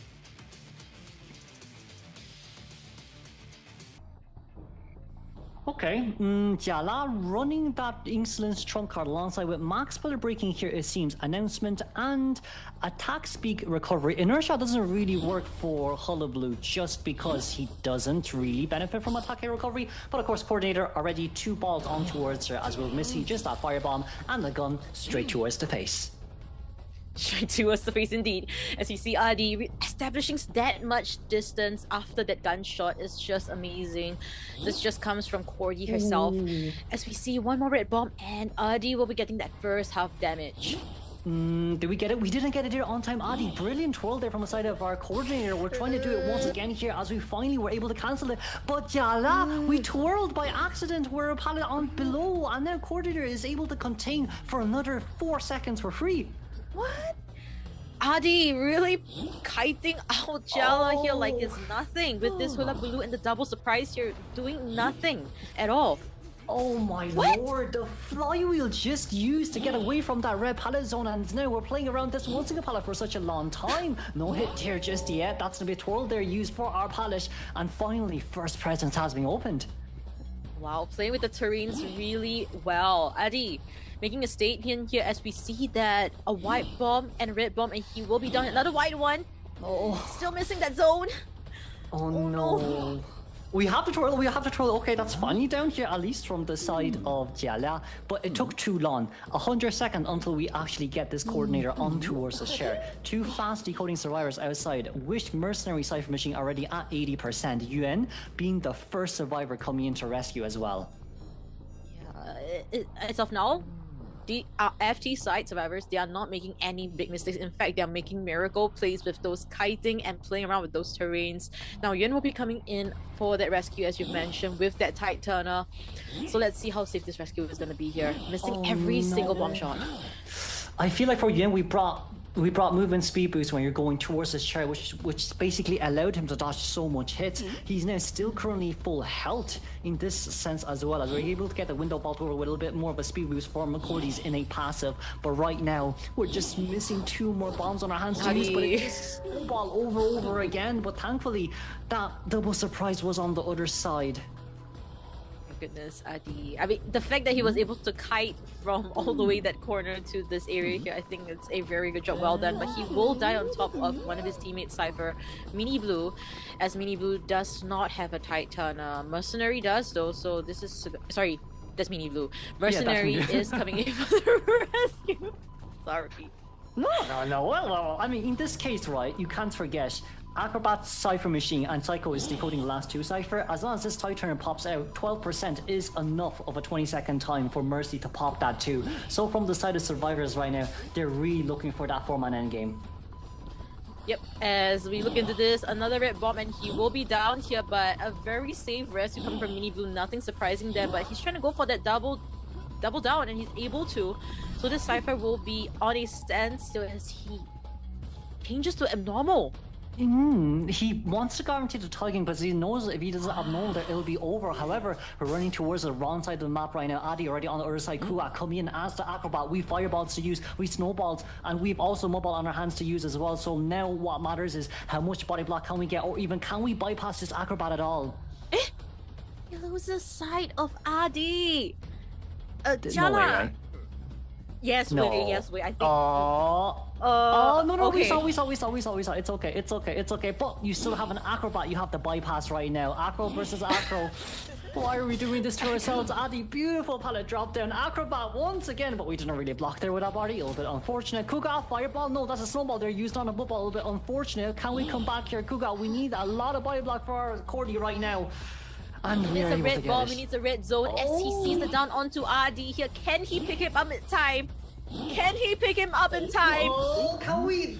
Close. Okay, Close. alright. At least he picks up the right person here, so that will guarantee at least a 1k here, but it's definitely not enough. FT survivors, we still see Mini Blue is pushing the moonlight gate there. We see Kuga making a beeline for it. There is no dungeon here, and I'm pretty sure he used up all of his balls to support the coordinator there. So let's see. Psycho body block. Psycho comes in for the body block. Kuga has to go behind Psycho right now. We can't get them up on towards us. Do we get it? We didn't get it. It's two escorts right on our side, but it's just not enough. No Titans left on our hands to use. Both of these players can't get out on time, but Mercenary came a bit too late. A little too late indeed, as we see that Kuga might be seeing himself back into the mana. No more Titanus to work with. We're seeing on the bottom left Mercenary potentially wants to go for more. No. Oh, okay. Right, We so thought a we were tie going game. for this chair. Yeah, We want to guarantee body blocking the Hullabaloo away. these are gonna be spawned at. I think they're gonna have to put Be transitioning into the factory area, getting ready for his first kite. So attention here on the side of HIM with trump card as well. Our first attention. 3k is what he needs to end this game in a clean sweep. As for FK survivors, tie game is what they must have here at the very least. As we see that the prisoner has already rotated from the outside staircase area, and still no bombs on him. It was nice dodges from the side of Prisoner, but it's also hard to land those bombs on staircase 2, especially with double surprise. Prisoner being found instantly, and for that instant chase, it will hurt, but not going to take the window as we want to go towards the pallet. Instead, double surprise is now ready, but it seems like Prisoner, we might just get 2 extra free balls on ourselves to use, and there we go, pallet drop down with no return on investment. Yeah, as we see Light really making a great kite here in the white zone here, able to use the electric shock to potentially negate that first hit onto him, but the swirl able to remove it as well, and Light still able to get that hit. We've finally opened our first presence here, but we're only one more ball away from getting Prisoner down. We're looking at a double surprise right now. That's a flywheel that can be used, but it seems like we successfully trolled away here first. We have to be very careful here from HIM's point of view, because that flywheel, as long as it comes out, there's nothing to be afraid of. No hit down here, just say we hit a little bit too early. Oh, it's not a good look here for... Oh, no, we got the terror shock just about on time. My goodness, as we see Light is down here now. Third Cypher is on a it hasn't been touched yet because Explorer is digging up those pages. So for now, Cypher's actually looking not too bad, right, Kuro? 1 minute and 30 seconds in, and it's almost a 3 full Cypher. This Cypher Machine decoding progress definitely is better than last game as well, and Prisoner did kite long enough for the Cypher Machine to be done. This can be tie guaranteeable, but Explorer first one for the rescue. This might be a little bit risky, because if it ends up as a double down, we have warp to catch up to his prisoner immediately as well, so we can't allow that too.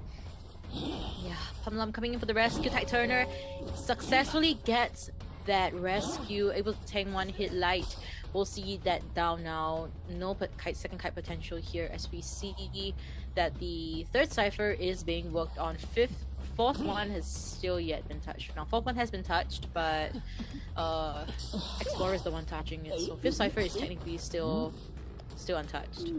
Yeah, but as long as Explorer can get that cipher machine towards 50% and dig for another page, I would say it probably is more than enough. Let's see here, Explorer already digging the remainder of the pages here nearby. There is a mercenary here too who's already hiding, waiting for that rescue. But if we really want to win game 4-man endgame here, it means that it needs to be a successful body block. Yeah, Baby Top coming in for the rescue, successfully gets that onto Light, able to tank one hit. Light does have a shock to work with. Fly will be up in about 10 seconds. But double surprise, can we land it? Ooh, beautiful electrocution to the dodge. The first double surprise. It just allows us to have an easier containment time, but that one vault over is more than enough, as we unfortunately speaking missed that other one. As a terror shock hit down would be more than enough here. Explorer page currently at 27%. HIM here seems like it's going to be a guaranteed tie game maybe from the survivor side, but we can't forget the tension is on this Hullabaloo. Tension Hullabaloo is quite reflecting, but you know what, if it works, it works. HIM coming in straight for Baby Top. Baby Top can tank one hit before he actually downs, have one more elbow pad, but he'll probably save it for the end game, as we see Explorer and the Fire Investigator decoding two separate ciphers. So all 8 ciphers has been touched.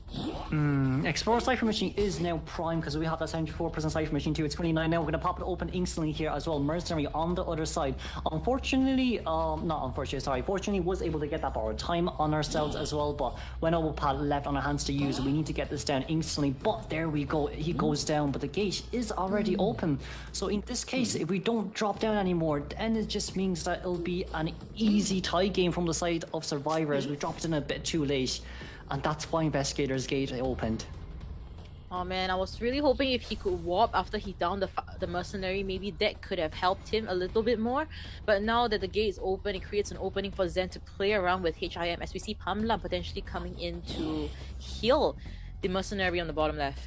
Oh no, we got spotted out instantly, I think. We did it? Okay. He survives for another day. Can we struggle? Can we struggle? The question is, can we struggle on the elbow pad out? Yes, we can struggle on the elbow pad out. Okay, where's the other 2 survivors right now? Where is our Fire Investigator with an airbag? Fire Investigator, the dungeon! He's going for the dungeon! On the other side, but what, the airbag isn't here? Can we get it? We got. Oh, okay, it's fine, it's fine. Alright, so FK survives for another day. They were able to get the tie game dead 3, but seems to be that Hullabaloo is also not. Yes, the one going into permabans now is Hullabaloo, and if you see point system. Not the arms fact with FK picking up a Chinatown, that FT might hide. Explorer, it just depends on where we spawn, is what I would like to. Lantern, umbrella gauge, and of course 2-story given towards Explorer. Got attention as well as the bling on him. As for survivor side, 0. We're running max hunt here with Berserker throwing detention on the side of our IV as first chase here. Can we find that Explorer fast enough is now the question at hand. Yeah, Zen ran away, so he will be safe for now. There is no tinnitus being propped up here, and him just in a lost situation here. Zen able to run towards the center, still unfound. And Doctor is under the bridge area. They're all trying to find a safe opening first. Baby Top will be the first chase here, and that's the Psychologist. Oh, teleport coming out here from the side of our IV, but look, that's going to be an Explorer right outside of our range right now. But no, we did decide not to go for it. If we go out right now, there it is. There's the Explorer that we're all looking for. That teleport over is going to be brilliant, as now he has 56 stacks of of fear. Of fear as we look someone else, but we're gonna get back in towards the game, actually see what happens here. Explorer is lagging. Not good. He just stood there for a good 2 seconds on the same spot, and that free hit with 58 stacks is not not good at all.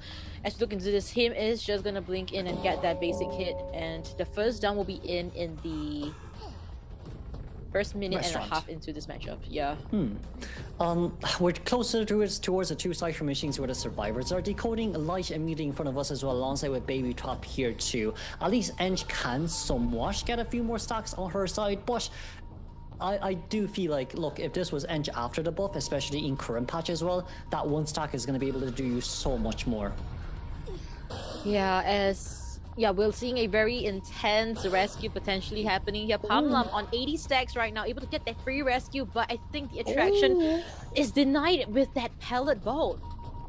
And that beautiful flywheel as well from the side of from Doctor, just to prevent a double down here too. However, Explorer is at 33 stacks here, which is really unfortunate. The moment we get the Leaster, one Revelation would be more than enough to kind of get him down, but we didn't land that one, unfortunately. Explorer, we have such a great rebound potential right now. Yeah, if only he had like a slight kiting build, I feel like it would make things a lot easier for him. As we look at him just kiting at this pelleted area. Pamlam wanting to come in for that body block, and all 5 ciphers actually looking pretty good, Kuro. This is what I was looking for. Doctor just has to keep coming back with the pallets, keep body blocking as much as we can. But Explorer here, we got in towards miniature mode there, trying to get a little bit of a speed bump, but unfortunately speaking, is not able to get towards the pallet. Now then, we aren't able to crawl in between there too, as Doctor right now by herself.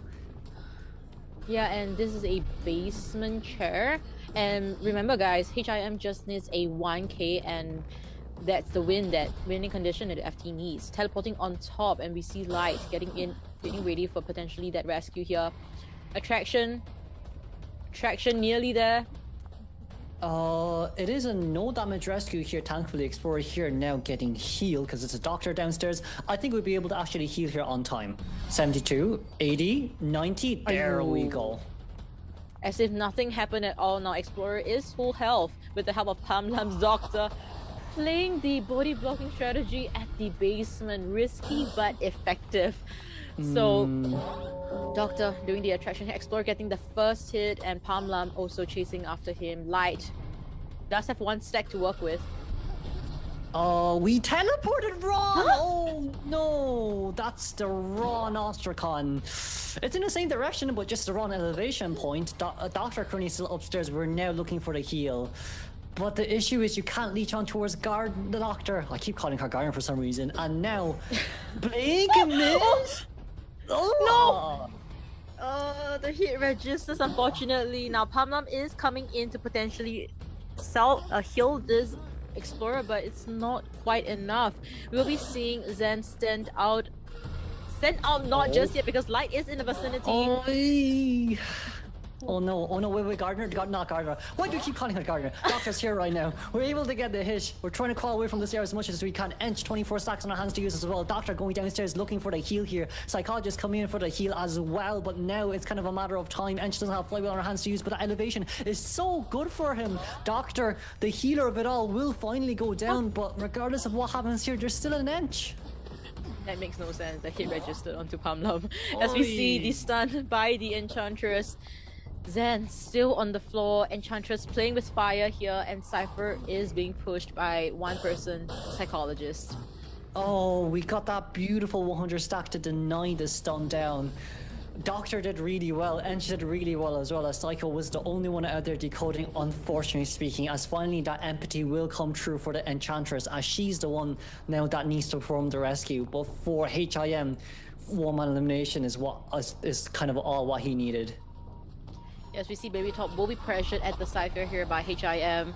Light also running in to potentially come for this rescue. No tight turner as mentioned previously, and a safe rescue registered onto him. So that target hit was crazy from Ivy. Agreed. Crazy hitbox there as we see Light still trying to kite out here. Does have another stack to work with. Should be able to safely get into the... Yeah, I think he... Oh, the basement. Back in basement we go. Teleporting over again. You know what? Home sweet home. Home sweet home.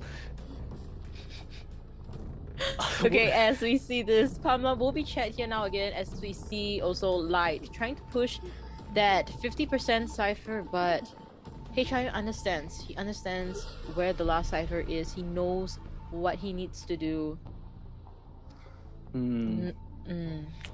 But last cipher is nearby. If we want to rush that, I don't think it will be a good end game here. Doctor, we want body blocks, but even if you do try to heal here, there's too much survivors nearby, which means too many Ostracons, too much fear radius. So now it's kind of like, yes, you want the rescue, that's no problem, but Ench won't. Oh my goodness. Boss. What is happening? As we see Baby Top, the hitbox coming through from the IV once again. My goodness, the hit connects, and Baby Top will be seeing the chair for the first time. And we have Doctor being the full health individual that will come in for the rescue. Enchantress forced to decode another cipher. So all 7 ciphers have been touched. Pamlam is getting ready for the rescue. I think I'm okay with this, Chocho, because like Ench hasn't been on chair just yet, and it's just the Doctor. The blink hit open, the flywheel didn't good. Not good. The revelation to cancel the vault over. Yeah, and the flywheel didn't come through as well. So, Pamlam, really unfortunate sequence of events there as we see Light trying to come for this rescue, trying to stun as well. Too many things to work with. As we see Pamlam just managed to touch down on the floor, but the distance is enough for HIM to just get that basic hit, and this would secure that 5-point lead in BO3 first half, which means that FT wins the quarterfinals matchup here and will proceed further to tomorrow's semifinals. You know what? This was entertainment at its finest. This is content that we want to see. But FK, I would say it's formidable. They did a really good job on trying to make this team comp to work. It also did work as well, right? On towards the early game phases too, as we saw, Doctor doing a spectacular job with the body blocks. But self-heal has been used by Doctor, self-heal has been used by Enchantress. That cipher machine at 81% as the surrender button will be submitted. Submitted indeed, as we see FT. It's a really hard team comp to kind of make it work. He would be to RD, the mechanic, is our first. Yeah, and for GX, their common team roster for HLT is Seiychu Hunter. Will be banned once again. Yeah, but it's kind of. In your opinion, which would be the better chase with the knee-jerk reflex? Seiychu here, trauma potential a lot. So it's going to be Goatman. He's heading towards Marant as the first chase. We do have a lot to work with. We still have 3 jetpacks and hover, and it looks like he's already transitioned way past the little boat, and he's waiting at triple boats for this hunter to approach him. We have double pilots here to play around as well, but we can't forget it's such a big open area too. For Marant, it's not an issue when it comes to playing up against the Goatman, but we're running straight towards the face right now. That's going to be a jetpack out immediately on time. Beautiful controls, but the last huff and puff just wasn't enough, as finally that hit will register. Right, inside of the cage, so that's 50% damage already. He still has 2 jetpacks to utilize, so it's not quite over, and the hunter's just waiting for the resentment to pile up. He did use 2, and he was able to outlast 1 cage, so looks like the resentment is ready, so he's going to be setting up his 3rd cage. A bit of a bigger cage here compared to before. It does allow Marant to kind of play around such a big area like this. We did use our jetpack as well. 10 seconds is almost about to be out, but the blink open. However, cage just disappeared on time. Wow, just a great job on the side of this airplane. Was able to avoid that blink hit. Could have been, if it was a few seconds earlier. Oh, gonna utilize hover and make it to the other side of this wall instead of going through this cage. Is staying away from this hunter, doing a very good job. Has a pallet here, outlasting yet another cage, and now the hunter is forced to chase him on foot, waiting for the resentment to pile back up. Marant has done such a beautiful job with his jetpacks here. We have 1 more cage left we can use it. We have to get a hit there no matter what, but there's a flywheel on Marant. Marant did not get that flywheel out, but it's okay, because even if it came out, there's nowhere he can go. 2 cipher machines are fully done. 1 last cipher machine there for our 3rd cipher at 85. GX has such a great game. Yeah, and Skyfall's already nearby, getting ready for this rescue. Hunter does have tinnitus, so he needs to be careful here. He's going to go right into his shovel as he's approaching this chair, trying to get there at full health. I feel like from the side of Seiychu, forcing that rescue would have been better, just so you can kind of get the second chair down as soon as you can, so you don't get a Cypher rushed. But right now, Skyfall, we're going to be able to get up here on time. That's going to drop down instant hit, instant rescue, but it's okay. It's all what we needed here as Neru coming in for that support. Yeah, and it looks like he's going to take an immediate hit onto the aeroplanist. He does have Tide Turner, so he's going to transition away. We also see the meteorologist was making her way towards this aeroplanist, but it might have been to help him kite, but it looks like he was hit before that, so he's going to be going down here next to the exit gate. It's still okay though. You see the Cypher machine has 60% for a Magician right now. Magician can come into the body block after the second rescue. You also have that meteorologist pushback effect too on our hands to use. 70% Cypher machine on the Magician. Gravekeeper with wanted order. He needs to be very careful here, but Neru also can't rescue this early. Yeah, and it looks like the hunter's going to be going after this meteorologist. She's going to utilize her wind and then break this cage to make her way towards the chair. She also does have Tide Turner, so if she gets this rescue, he will have more time. That was so well done by Neru, but Gravekeeper, we have to be very careful. Cypher machine currently at 32%. It's being decoded so slowly, but at least the rescue comes out first. That's what matters the most. Magician either has to come into body block or to decode. Right now, we're going to be able to double back here on time, but that's a beautiful body block for our Neru. Now then, 22 stacks of resentment left on our hands to use. Neru, you need to push back or you need to block, but sadly, we weren't able to do any of the two.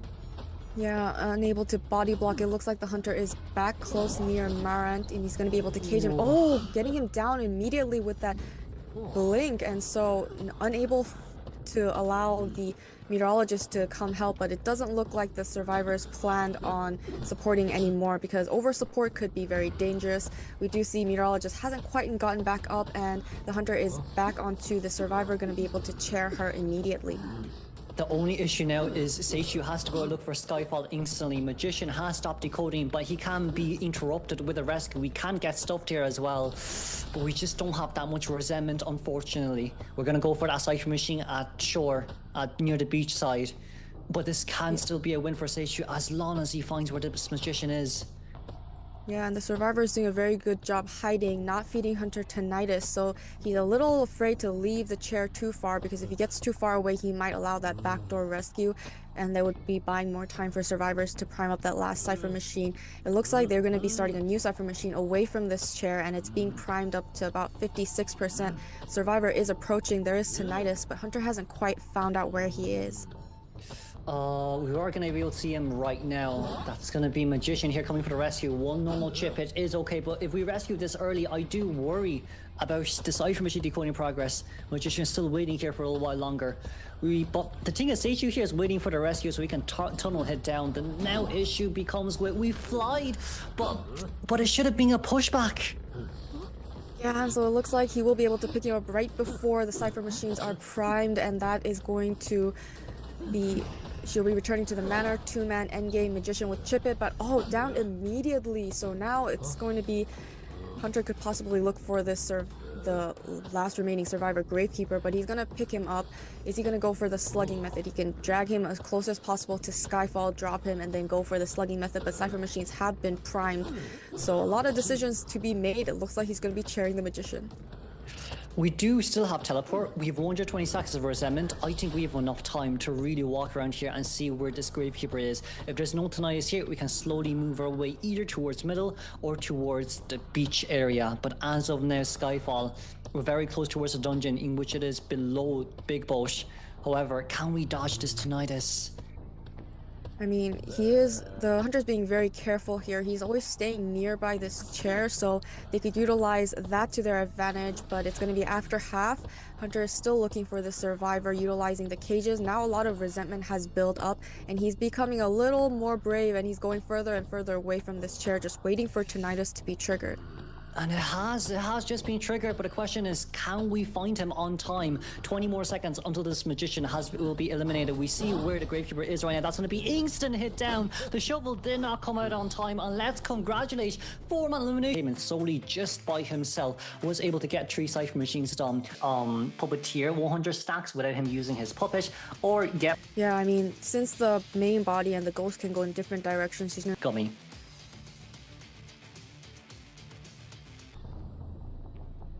And We're getting started right away. The ghost is heading towards Kuro and God J. It looks like the main body will also be heading towards Little Boat.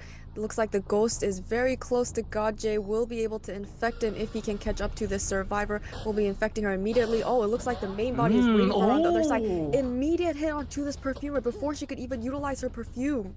That's so good from the side of Momoka right now. Such an early first hit here, especially from the side of Perfumer, but we can't jump down here just yet until the Perfume is over. So right now, a lot of distance being pulled away from Perfumer, but there is still Hunt on the side of this Ivy. Right, and she's waiting around here at the walls. The ghost is now heading towards the middle to go and try to slow that Cypher progress while the main body's still going after this Perfumer. And it looks like Perfumer is transitioning towards Little Boat. She will be able to get the infection onto the middle Cypher, and main body's heading up the stairs to try and get the second hit onto this Perfumer. Perfumer, the second bottle used, but we're still not able to get out of this area. There's way too much Ostracons nearby, so this could be pretty deadly for her as well. We still do have Flywheel though, so if we can fly with one of the Ostracons, we did try to do it, but unfortunately it was mistimed. And that's a 60, 70 second down, around 1.5 Cypher machines done.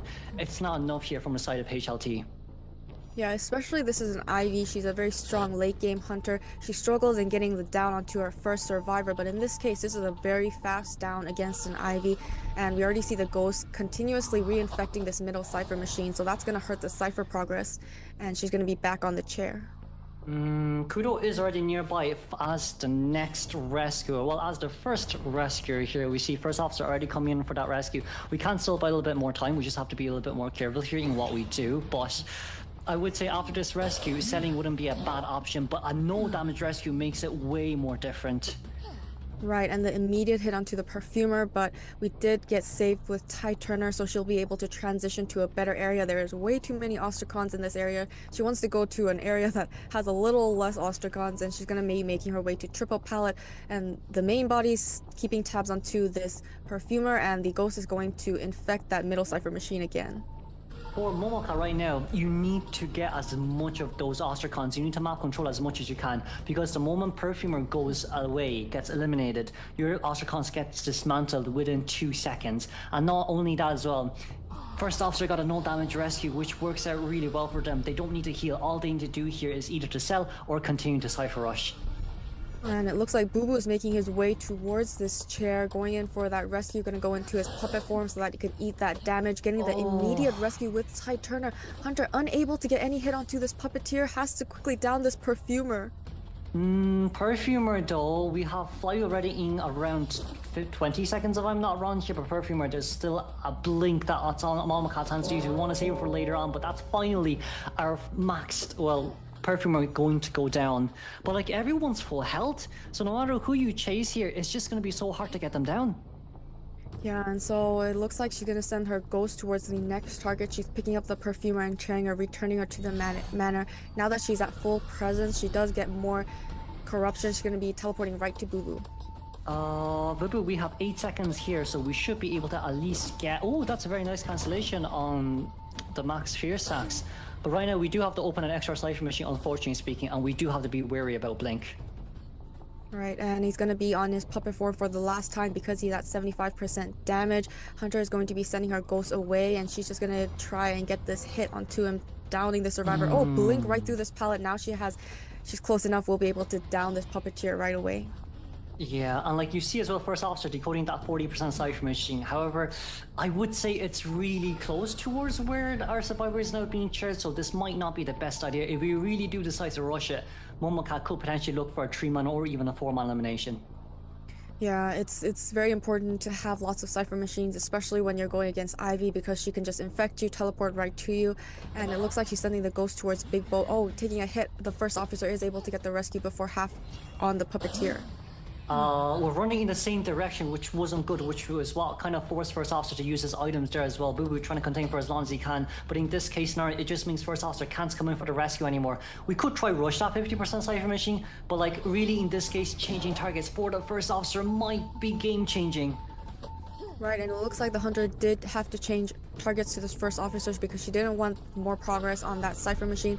The ghost is going to be infecting the Big Boat Cypher and will be bringing the First Officer to the chair, but it is his first chair. However, Puppeteer cannot go for this rescue because he's at 75% damage. Yeah, like it's not only that as well. I feel like from HLT survivors, we kind of rushed this a little bit too much. Against Ivy, it should be slow and steady. We rushed that Cypher machine at Shaq, and like Puppeteer wasn't able to get out of the area too, even with, you know, 2 little Lewises. This does put HLT in towards a really bad spot, but at least that that locker is going to be able to buy us some time. However, blue sticker is on the ground.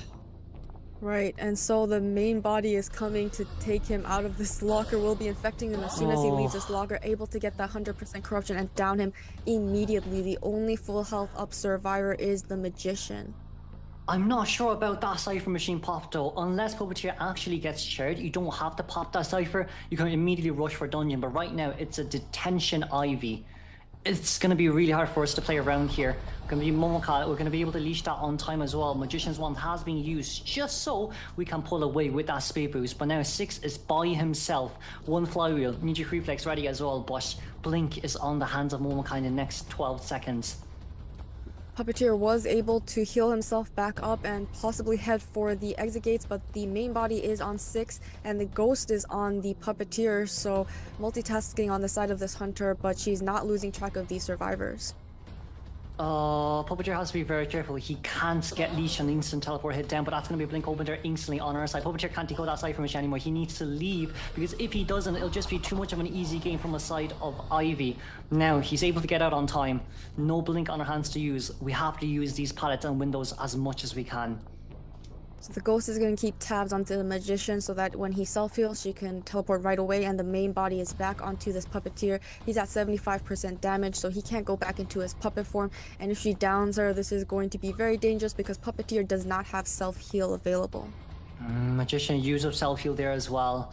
This is pretty crucial. If we can actually get the gate open, that'll be great, but it's really hard right now. Puppeteer, no items left.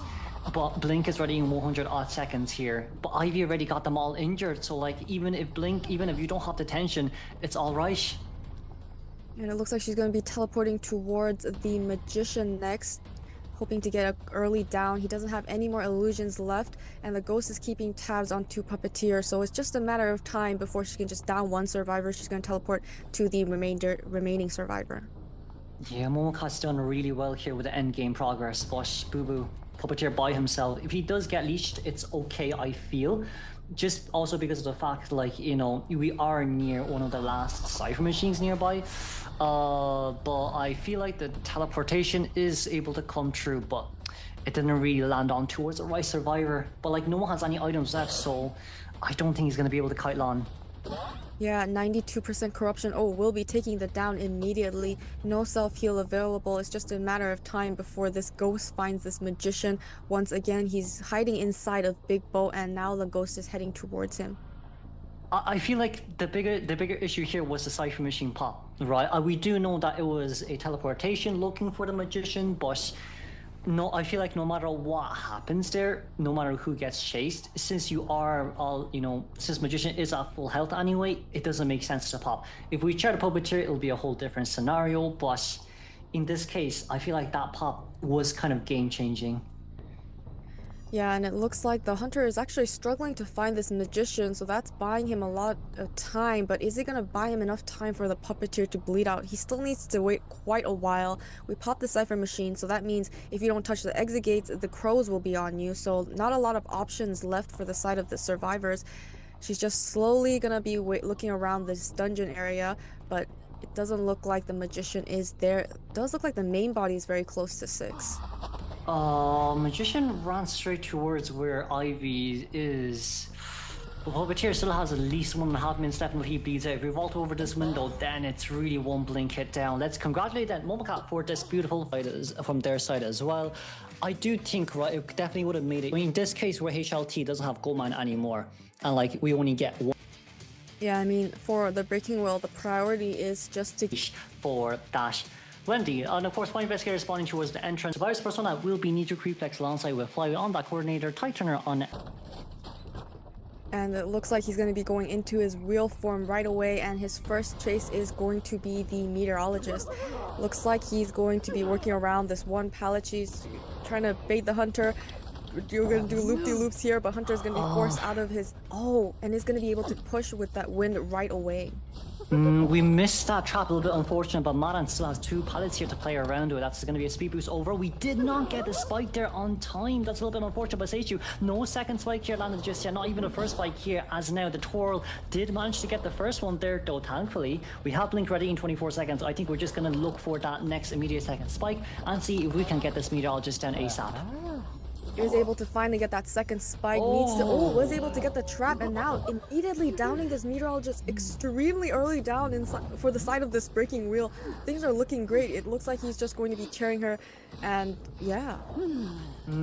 For the side of survivors here, Neru is very close and nearby who can perform the first rescue, especially with the fact that it can be a no damage rescue as well. We're getting stuck here a little bit from the side of breaking wheel, but what matters here from Neru is we want to force this breaking wheel out of wheel form and then gun him after the rescue.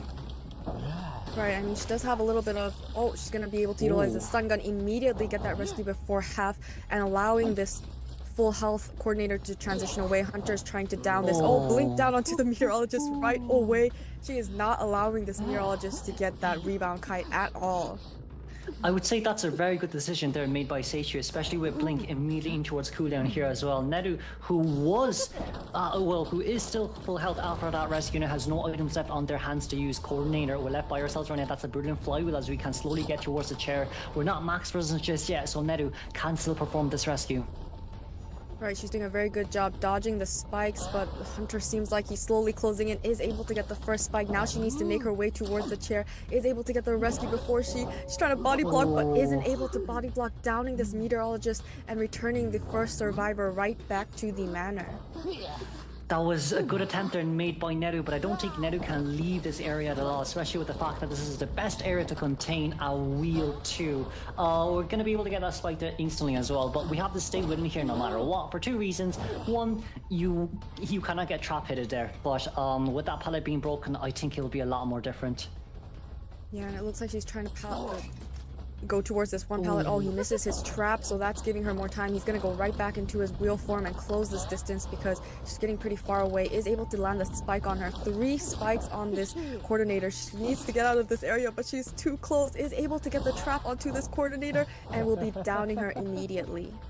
It's very unfortunate here, but Cordy down near her 50% Cypher machine, which is not what we want to see from GX's survivor side. This now will be really hard for GX to actually find an opening or even being able to, finish this last Cypher machine, especially up against the breaking wheel. Yeah, Skyfall already coming in for the rescue since he is at full presence now. He needs to be very careful. He's going to be able to get that rescue before half with Tide Turner. Doesn't look like the first officer is going to be injured, but the Hunter does want to injure him, so he's trying to land another spike onto him. He's doing a very good job dodging. Looks like he's forced... it's not the first officer, it was the coordinator. Cordy, we're waiting for a little longer here before Tide Turner runs out, but it seems like we're going to be able to fully utilize that Tide Turner time as we finally go down.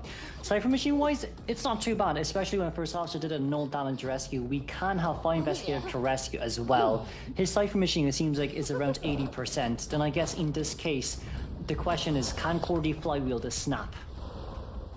Right, and it does look like he's going to be blocking off the stairway above the second story of Corner House. Hunter's just waiting for him to jump down, and as soon as he jumps down, he's going to try to land that spike. And Fire Investigator doesn't look like he's planning to go anytime soon, but if he does want to go for that rescue, he needs to go soon because she's going to expire on that chair. Seems like we're not rescuing here. Not rescuing is okay, but ultimately, at the end of the day, your 80% Cypher machine is nearby. First officer is not decoding the other 50% Cypher just because it's too dangerous with no pallets left. And now in this case, Wheel is going out to look for another person. Right, so it does look like he's heading towards the first officer, unable to find him. First officer has gone all the way to Graveyard, and we see that it looks like he's going to be going for this first officer. Does have that strong window to work with. Can be outplayed with those spikes, but needs to win those mind games. But first officer still has 2 full pocket watch on his hands to use those, so right now I think best case scenario is we snap first officer right when he uses his watch and then immediately change targets. But Fire Investigator already finished his own Cypher machine now, so I think we're kind of stuck here for a while. Yeah, so it looks like first officer is going to utilize his pocket watch, and Hunter is trying to land one more spike onto him. Utilizing the long spike, is able to finally get the second spike onto him. First officer trying to transition out. We do see that window is blocked off, and now the hunter slowly closing in, but not able to hit the after image of this first officer. We finally decided to snap right now as we change targets for that Fire Investigator. But I don't think Fire Investigator is someone who we want to chase when the Cypher Machine near you is at 53. Yeah, we see two last Cypher Machines, one at 70 and one at 57, so survivors just taking turns. The hunter chasing survivors, and they're just taking turns taking away the hunter's attention. Will be coming back to this first officer once again, isn't able to land that spike, and he's just going to be blocking off that window once again with confined space. But we still do have our pocket watch here to use, but I think we're going to save it for later on. We're going to change targets immediately towards Fire Investigator right now. 78% Cypher Machine, if I'm not wrong, but it is a max health Fire Investigator, so this is still a challenge. Right, we do see one spike onto the Fire Investigator, but Hunter's changing targets. No, he's gonna go straight back. No, he's going back to the first officer, utilizing his extended spike. And it did land. Oh, he's gonna blink and down this first officer. Cypher Machine's popped his endgame. Two survivors up and running. First officer utilizing the pocket watch right away. But the issue now is we didn't lock that window at all, so for breaking wheel, if we want to chase after the first officer, that just means we're looking for a 3-man elimination. But it seems like we're trying to bait Skyfall as much as we can. I think in this case, probably Fire Investigator can look for the escape. We're using the airbag as well, just to get towards the gate a little bit faster here. We're going to change over here instantly. Flywheel has been used to get towards the gate as well, and I think GX is going to look for that 1-man escape. Right, and it does look like the hunter is concentrating on downing this first officer. Fire Investigator is opening up that exit gate 70%, so it does look like it'll be open in time, and it's looking like a 1-man escape for the side of GX survivors. We do have our next not corruption of transfers. We do have our next pessimistic ready, but with this first officer, we're currently at max presence once again, and that's to make instant snap down. Still though, very nicely done by GX as a turning point for that win. But moving on towards the match that's with a gun, just for a little bit more of a harass potential. But if racing after him would be the best case scenario. I would say as well, right, going to be Tide Turner on our Gravekeeper, Tide Turner, knee-jerk reflex.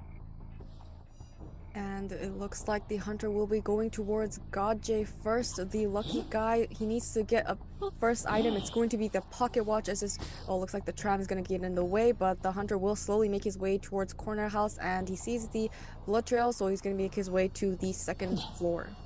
The Pocket Watcher is a great item, especially when you do get the 2 balls landed on towards you. I feel like from Lucky Guy's point of view, it's when we get a snowball or a mobile on, we just want to use it instantly. But it seems like we're just going to pop it open here first because we fully believe that Momoka wants to chase after us. Oh, winning in the mind games, he dropped down to the basement, so that confused the hunter and allowed him to make it all the way back to the second floor, waiting around this window. And it looks like the hunter's just going to go drop down on that hole and try to catch up to this survivor once again. Our double surprise that we managed to land the mobile there, thankfully, but we're still within the mobile zone right now as the fireball finally there gets registered as well. But as of now, double surprise has just immediately ended to 62 seconds into us as a game. Gotcha is doing a better kite compared to last game, and this is kind of what we wanted to see as well. Yeah, just needs to avoid the white zone. But it looks like the clone will be ready anytime soon. He's trying to transition to the double pallets and is able to avoid that clone, but it can be relocated one more time and will be able to finally land the first hit onto the lucky guy. If Lucky Guy wants to, he can actually get on towards the tram right now. It's just because he can buy so much more time out with the Cypher Machine here already at 3 Cypher Machines done. The tram is just a cherry on top right now. Yeah, Hunter is just going to wait for him to get off at the next stop with that warp utilization, but 3 Cypher Machines have already been completed. He's going to be, able to down him immediately as he gets off this tram. We'll be able to cheer this lucky guy for the first time. But the containment time is more than enough. It's around 115 seconds until we get Lucky Guy on towards the chair. We've already started the last 2 Cypher Machine as well, and with Aeroplane is coming in as the first rescue, we would be able to at least Cypher Rush later on too, but right now it's going to be a hover there being used to come in. If we're not careful here, this could result in a double down. Oh, but was able to get that rescue without getting injured. But Hunter does want to still injure the survivor, but he doesn't want to lose this lucky guy, so he's going to be back on this lucky guy, going to trapeze right over those obstacles as lucky guy tries to make it inside of the graveyard. We're missing one red bot. There we go. Landed just about on time as well. But with that veteran speed boost alongside with normal attack kit boost, we're so far away from the last two Cypher machines. We do see as well, right? Aeroplane is already on that 35% Cypher machine, which is the lowest. And of course, he does decode the fastest in this game. Gravekeeper being able to make it in here and wanted order not on him as well is just great. Yeah, second chair for the lucky guy. Gravekeeper coming in with the shovel so that even if he's hit far away from this chair, he can still make it at full health.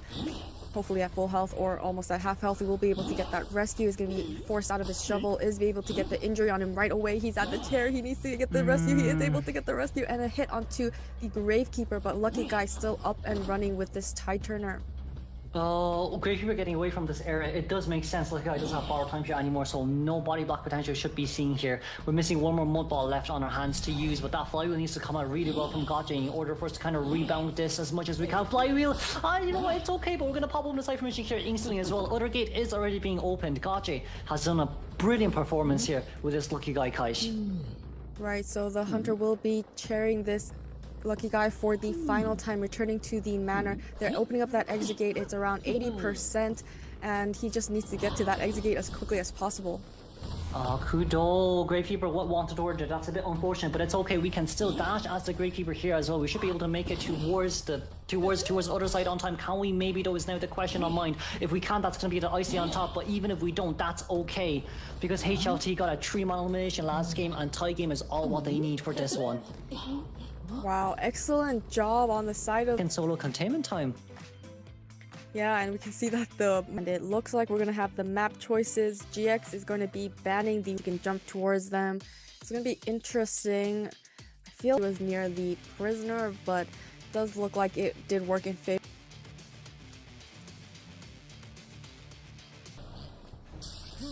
And it looks like the Hunter near Christmas trees, utilizing the cats to jump towards her first target. Does look like she's going towards Maran as the first chase, who is the meteorologist. It's not a bad first chase, however, you can't land any cuts on towards this Wendy because of her flying ability here as well. That's going to be a pushback there used instantly just to get out and pull even more distance too.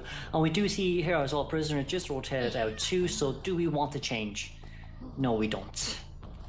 Yeah, and it looks like she was able to get that window vault, so now she's going to be transitioning back inside. She has a pallet to work with, and the Hunter is just waiting for the cats. Now the cats are ready. She's going to be able to latch onto the meteor for the first time. Will be forced to break this pallet. Wonderful push by this meteorologist. That wind was spot on. We decide not to use warp there in order to catch up there instantly, but it seems like the warp will be used here instead, as that's going to be a vault over there just on time from Manant as well. Now we have to get rid of the warp, as we do still have items left on our hands to use, so I just feel like from Seichu's side, that warp should have been used a little bit earlier when the cat was still on this meteorologist, but that's okay. First set will still register, and we are 75 seconds in towards the game.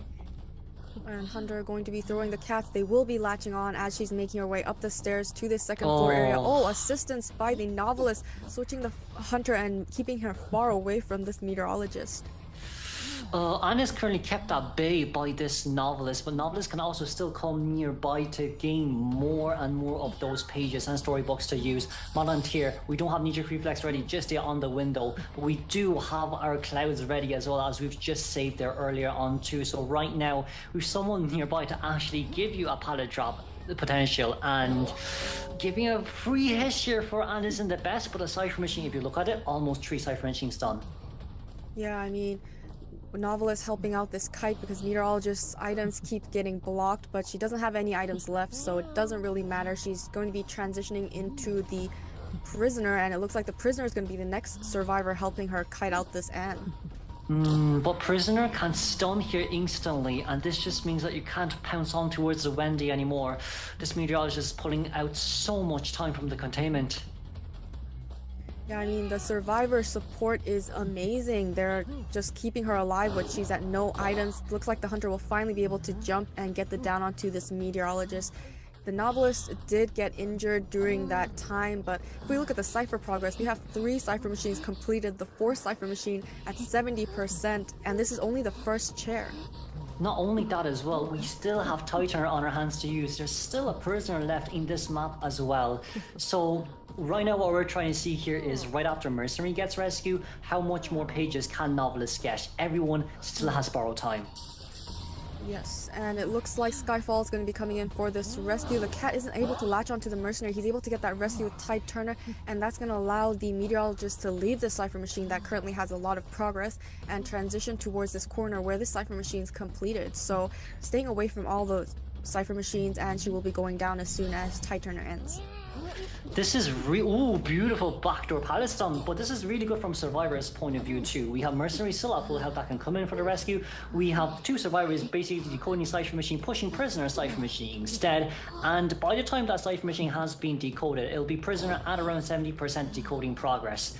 So basically right now we're looking at a 4-man endgame.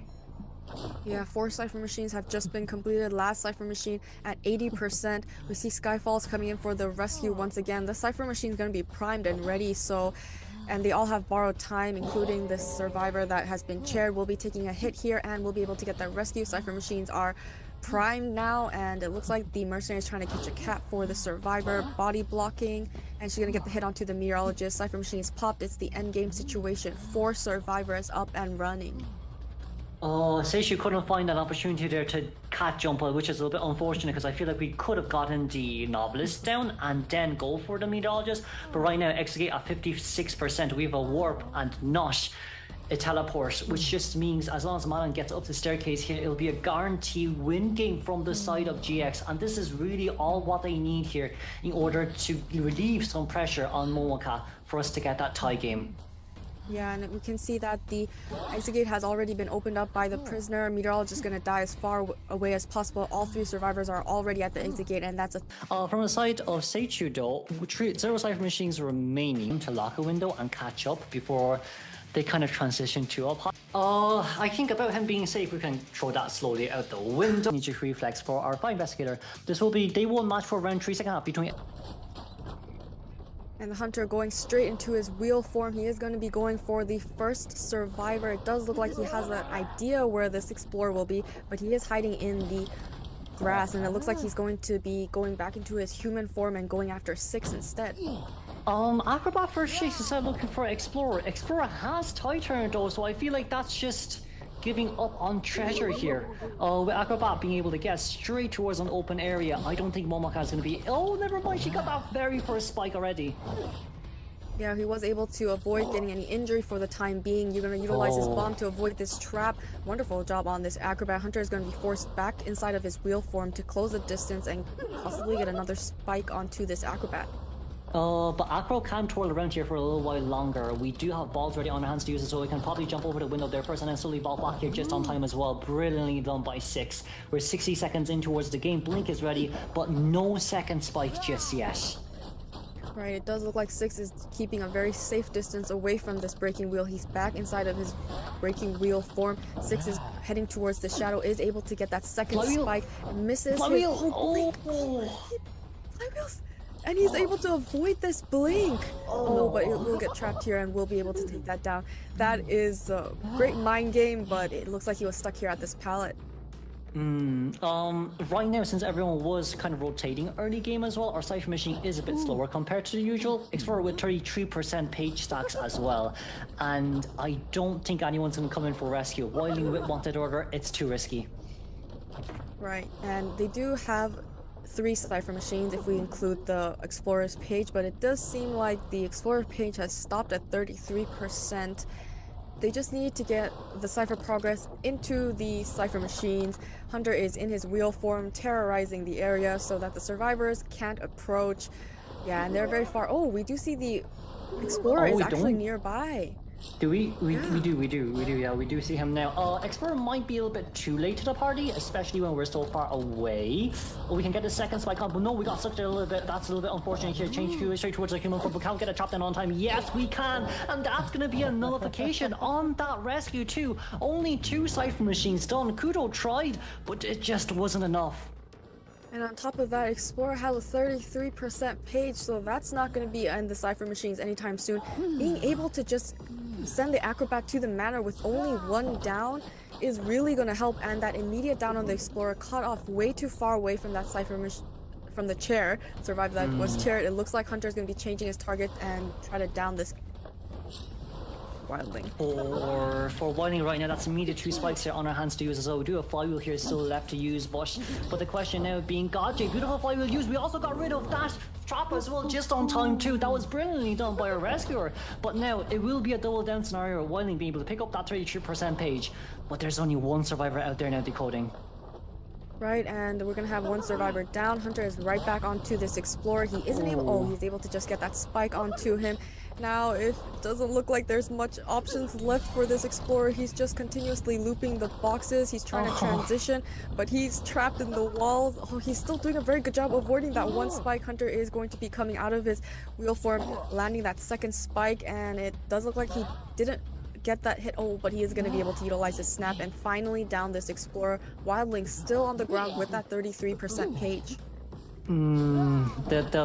I think I realized today that if we want to kite a breaking wheel at Explorer, just go miniature mode.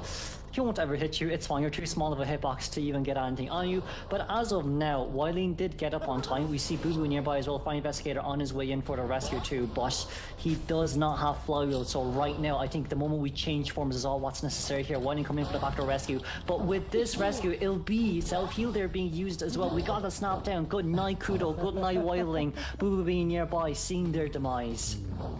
A double down on the side of this breaking wheel. He is just downing survivors left and right. They're unable to get these rescues, and if they are rescued, it's a double down situation. Wildling down against does not have self-heal with that 33% page. We don't see the Cypher machine progressing very well, and Hunter's already on his next survivor.